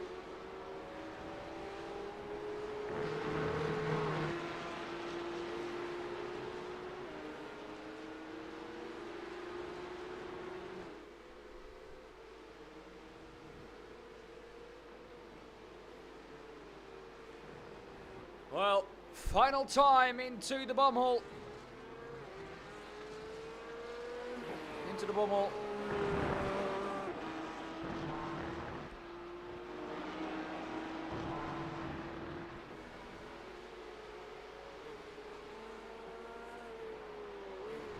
Alright, left-handed to go.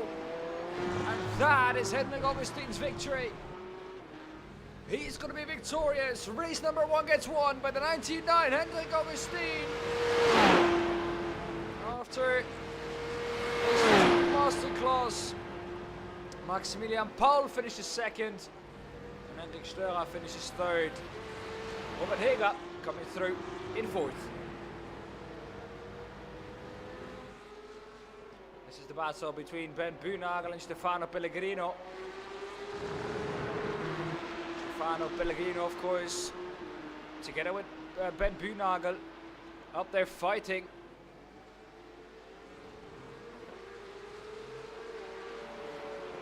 But of course, Christian Ablas is right in front of them. They've both gone off though. I was looking at my timing screen and they've both gone off now. Who's going to get the position though? Is he going to get to the line?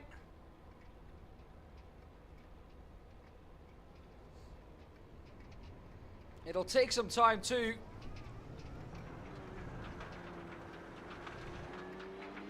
Well, he is eventually going to get going again. The number 911, Ben Buhnagel.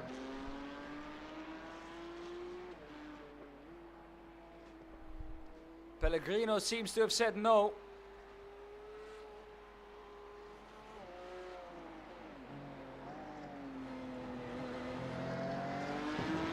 Well then, that's it. Ben Buhnagel finishes. And he gives us the result. Looking at the result then, here we go. Henrik Augustin wins, then Maximilian Paul, then Hendrik Störer and Peter Robert Heger fourth, Marek Jordanovski fifth, Ivan Ferrari sixth, Sean Tay seventh, Hugo Zass in eighth, Jonas Greif ninth, Jan Lintz in 10th, Chris Meyer 11th, Mirko Bortolotti 12th, Philip Wigreid 13th, Jens Fiedler 14th, Davy Oma 15th, Hugo Rob 16th, Christian Ablas 17th, Ben Buhnagel 18th, Stefano Pellegrino 19th, and Pascal Haas in P20. A bit of a warm up now, and we'll be back after.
then that was our warm-up. That was our little break in between.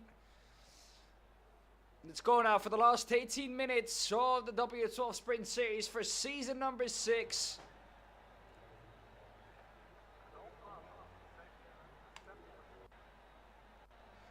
Ben Buhnagel will start in the pole position. Christian Abelstein in second. Hugo Ropp in third. David Oma fourth. Jens Fiedler fifth. Philippe Gras sixth. Mirko Bortolotti seventh. Chris Meyer in eighth. Jan Linz ninth. Jonas Grijf 10th. Gusasse will start 11th ahead of Sean Terry in P12. P13 for Ivan Ferrari. Marin Jordanovski 14th. Robert Higge 15th. Hendrik Steurer 16th. Maximilian Paul 17th. Hendrik Augustin 18th.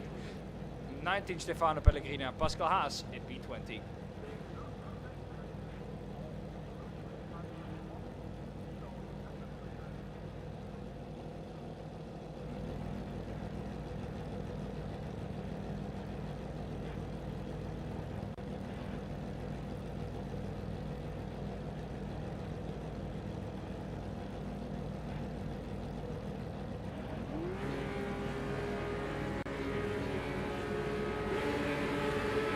Then here we go. Green, green, green. And the lights are out and on the way to the west side. Everyone's gone past Christian Abelson on the outside. He's being eaten up at the moment by 3-4 drivers. My goodness me. Pushed off by loads of them. Well, that's not what he was looking for. Hugo Ropp though at the front of the field. Good, the Swede closed the championship with a win to make his intentions for season number 7 clear. That would be great.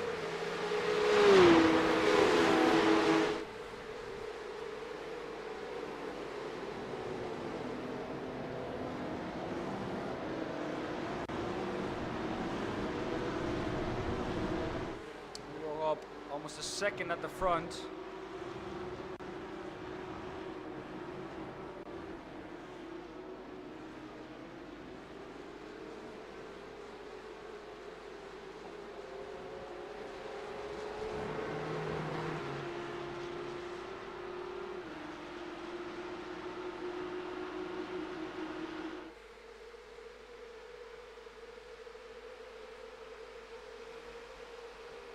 Look at the gap that Hugo Ropp has already been able to pull.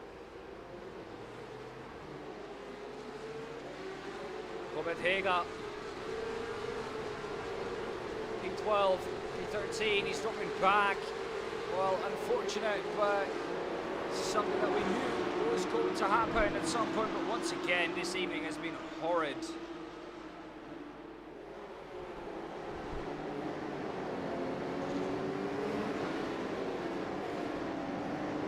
Inside, looking up though, parking the car on the apex, and well, there goes Hendrik Augustin.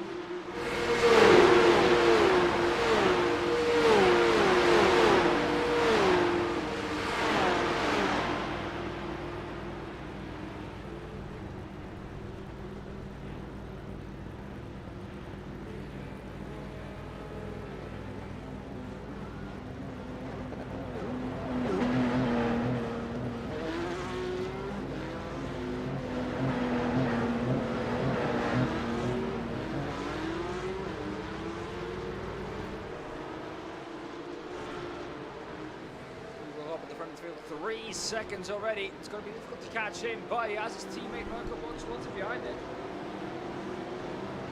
Of course, Mirko didn't have the best race either.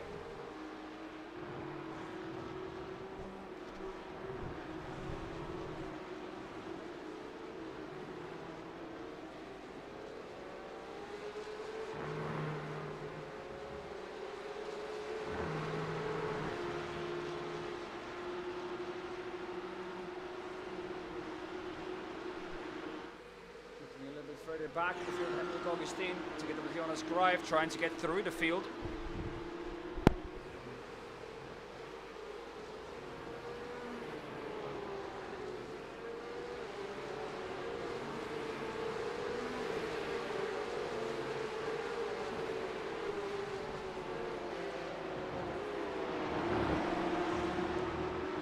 Look at that, look at the run he's getting, Hendrik Augustin.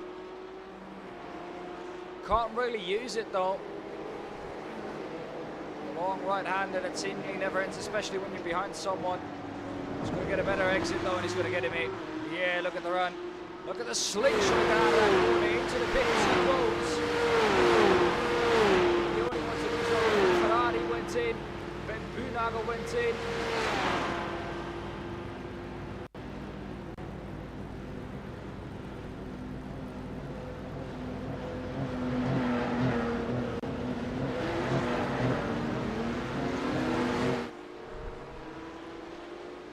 Maximilian Paul coming through with some purple sectors as well.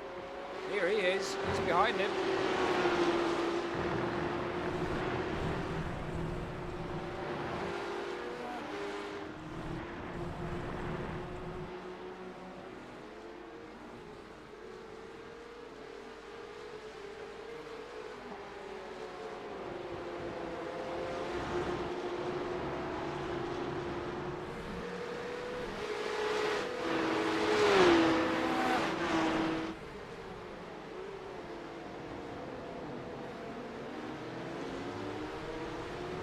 Trying to make his way around the outside there. Henrik Augustin touching the grass on his way out.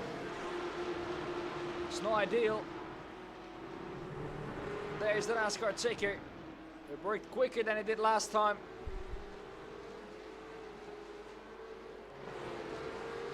Philippe Hoogrijder for the silver class.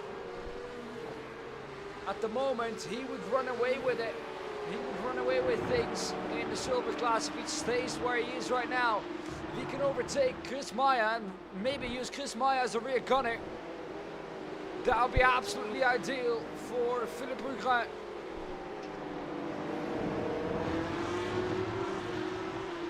Look at the speed he's got. He has to make a pit stop.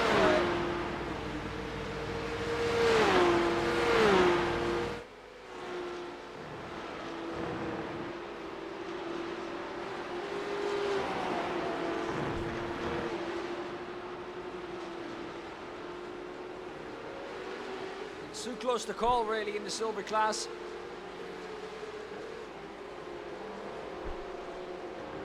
With the point system and maybe with penalties coming in as well, I don't really dare to call any champion, but Philippe Hoogrijder is putting himself in a position to do so. Jens Fiedler's gone off. What happened to Jens Fiedler? This is what happened to Jens Fiedler. Oh, himself. He spun in the zone.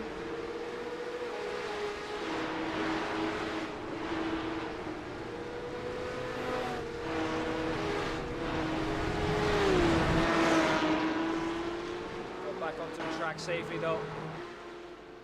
That means, however, that Philippe Hoogrijder is now up into P6. He has dropped away from his teammate Chris Maya though.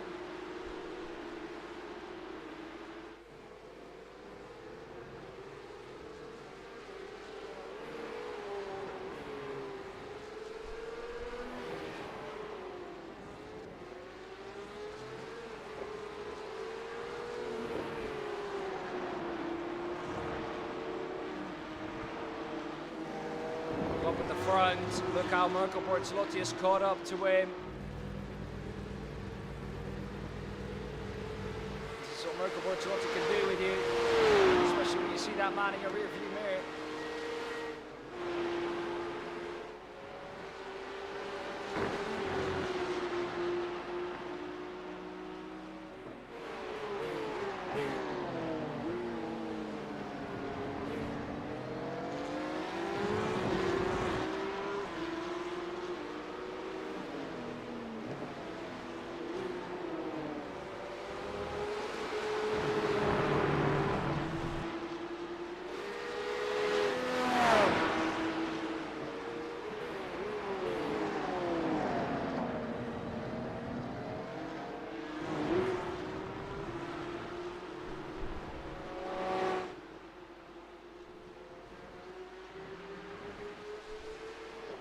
Mirko Bortolotti within half a second of Hugo Hop now. The question is Hugo Hop going to fight it? Of course he is. At the beginning of the season we thought a fight between these two was brewing. Finally luck went Hugo Hop his way Had an amazing opening 2 rounds, but from there on it just dropped. And bad luck once again, like most of the other seasons, did strike Hugo again. Who's been improving massively as a driver. Also been helped by Mirko Bortolotti. Mirko Bortolotti even said that he sometimes gets some help from Hugo himself. They still learn a lot from each other.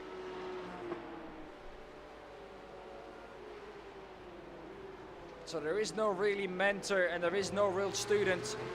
These two are both incredible drivers and learn a lot from each other. So it won't be easy for Mirko Bortolotti to try and get past him. However, though, he knows how Hugo might drive.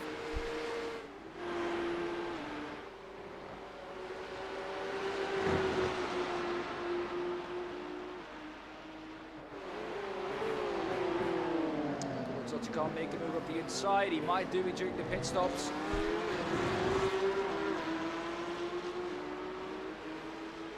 At the moment, 7 people still need to pit. For the rest, everyone has pitted. 8 minutes left. But who's going to round off Season 6 as the winner of the last race?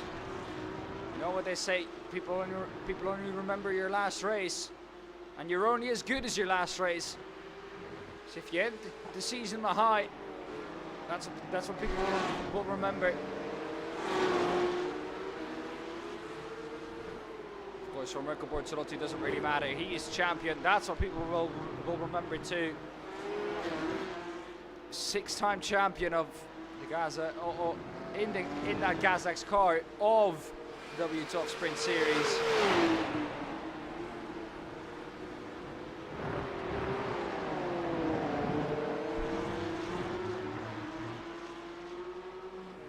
However, though, it looks like he's struggling a bit with trying to find some space, trying to get past Hugo. Of course, they're half-time. 6 seconds behind this Chanter. That's the closest.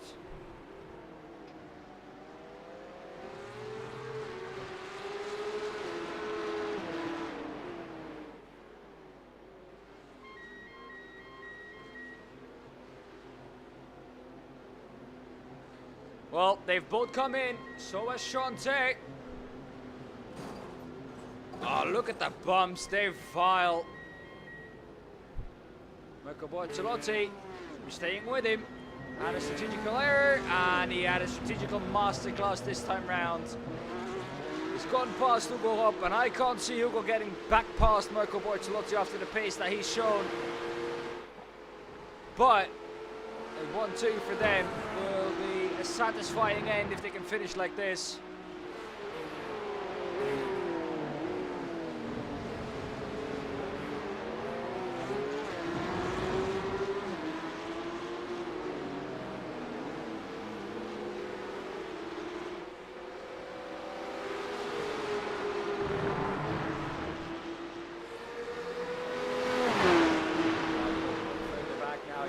For the Silver Championship.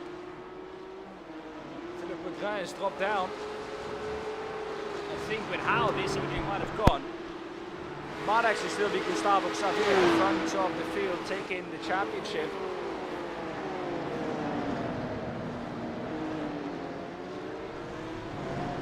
So all his rivals have performed quite badly.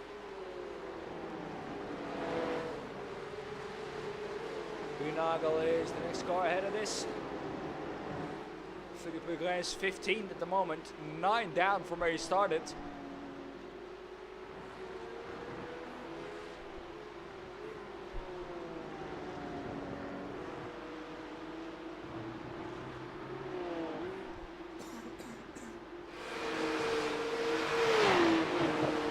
Ismail leading the silver field at the moment, 5 minutes left of the season.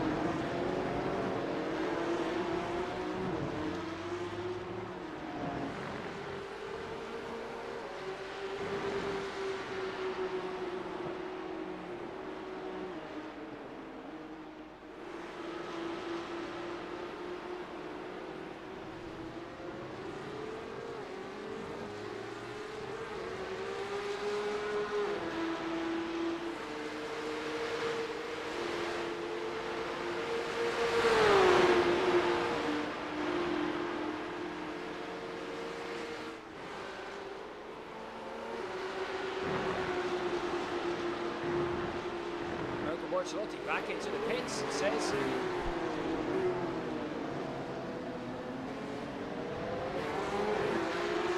Mirko Bortolotti into the pits. Well, I can see him on track, so the overlay is not right. Let's try this.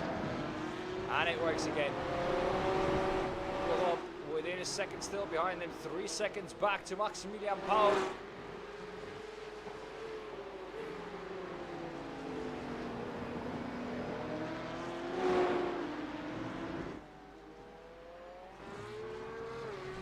Augustine.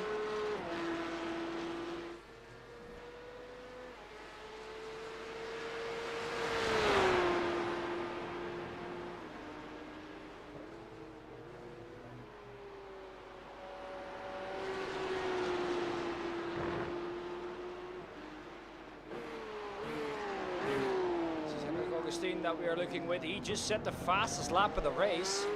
149.51. However, though, he's all the way down in 17th. Speed up in between Chris Meyer and Jan Lintz.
This is for P7, 8 and 9. He's in between Robert Hager and even if Robert Hager has had a torrid evening. Not his day today. On a day where he needed it to be his day. There was no luck at all found for that man. Mirko Bortolotti. He's going to start the last lap soon. Still though, with Hugo Hopp close behind him.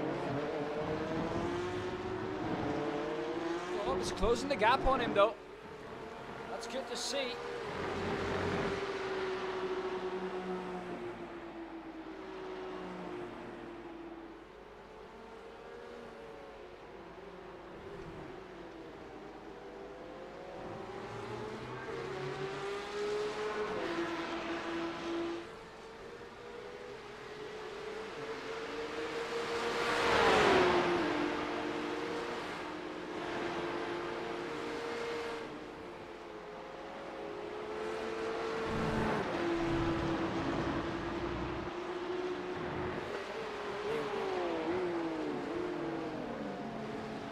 So then, last lap has started, and it's Mirko Bortolotti leading the way ahead of Hugo Hopp. Maximilian Paul in third, catching them, but it's too little too late, I think, for him. Oh, here we go, Hugo Hopp to the inside of Mirko Bortolotti, and Hugo Hopp gets him. Mirko Bortolotti loses the lead in the last lap of the race. And Hugo Hopp gets the win, if he can keep this going though. It almost looked like Mirko Bortolotti didn't even fight it. But he definitely is. Look at the run he's getting. On to the straight now. This is an important run. Not the best run though. Mirko Bortolotti stays behind, he's pushing him. Mirko Bortolotti has pretty much given Hugo Hopp that win. To the inside though, has a little bit of a look, not gonna do it. I think these two have decided that it's good for Mirko anyways. He's won the championship. And give Hugo Hopp those extra points.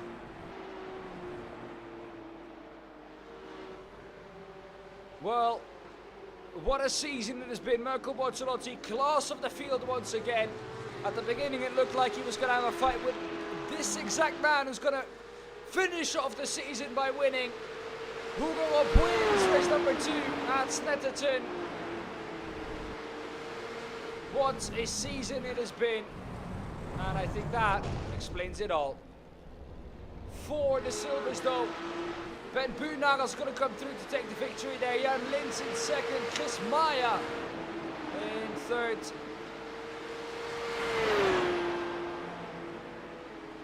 Philippe Gray 14th. I don't know if that's enough for him to take the championship though. It's going to be a close one. Christian Ablasa for sure not. Torrid evening for him as well. Both second place drivers in the championship in silver and overall. Not the best evening at all.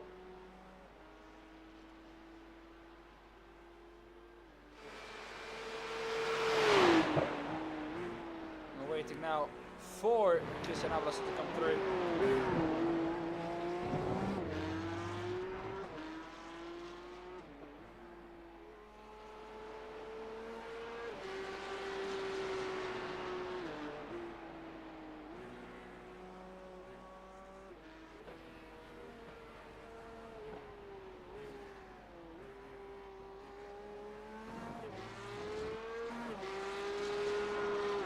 Well, there we go, he comes through.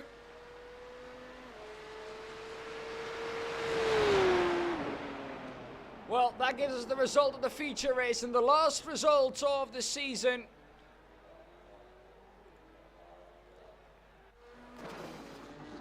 Here we go. Hugo wins, then Marco Bortolotti, then Maximilian Paul in third, a Gazax 1, 2, 3, 4, because Hugo Zasse finishes in fourth. Sean Ter in 5th, good result for him. Marinko Janowski 6th, Robert Higa 7th, Hendrik Steurer 8th. 9th for Ben Buurnagel, Jan Lins in 10th. Chris Maat 11th, Jens Villa 12th, Philippe Bugrij 13th. Ivan Ferrari 14th, Davy Oma 15th, Hendrik Augustin 16th, Christian Ablasa 17th, Jonas Greife 18th, Stefano Pellegrino 19th, and Pascal Haas finishes in P20. Well then, that's it for the season. Thank you all very much for watching. I have thoroughly enjoyed this season, and I hope you'll be back for season number 7. Hopefully, we'll see, or maybe we'll see someone else win than Marco Bortolotti. He's been the class of the field again, and the silvers is too close to call, so keep up to date, and we'll let you know next season who won in the silvers. I think they gave it a fair shot, but I think Gustavo Xavier might still have snatched it away, even though he wasn't here yet. Well, thank you all very much for watching. I'll see you guys next time. Goodbye.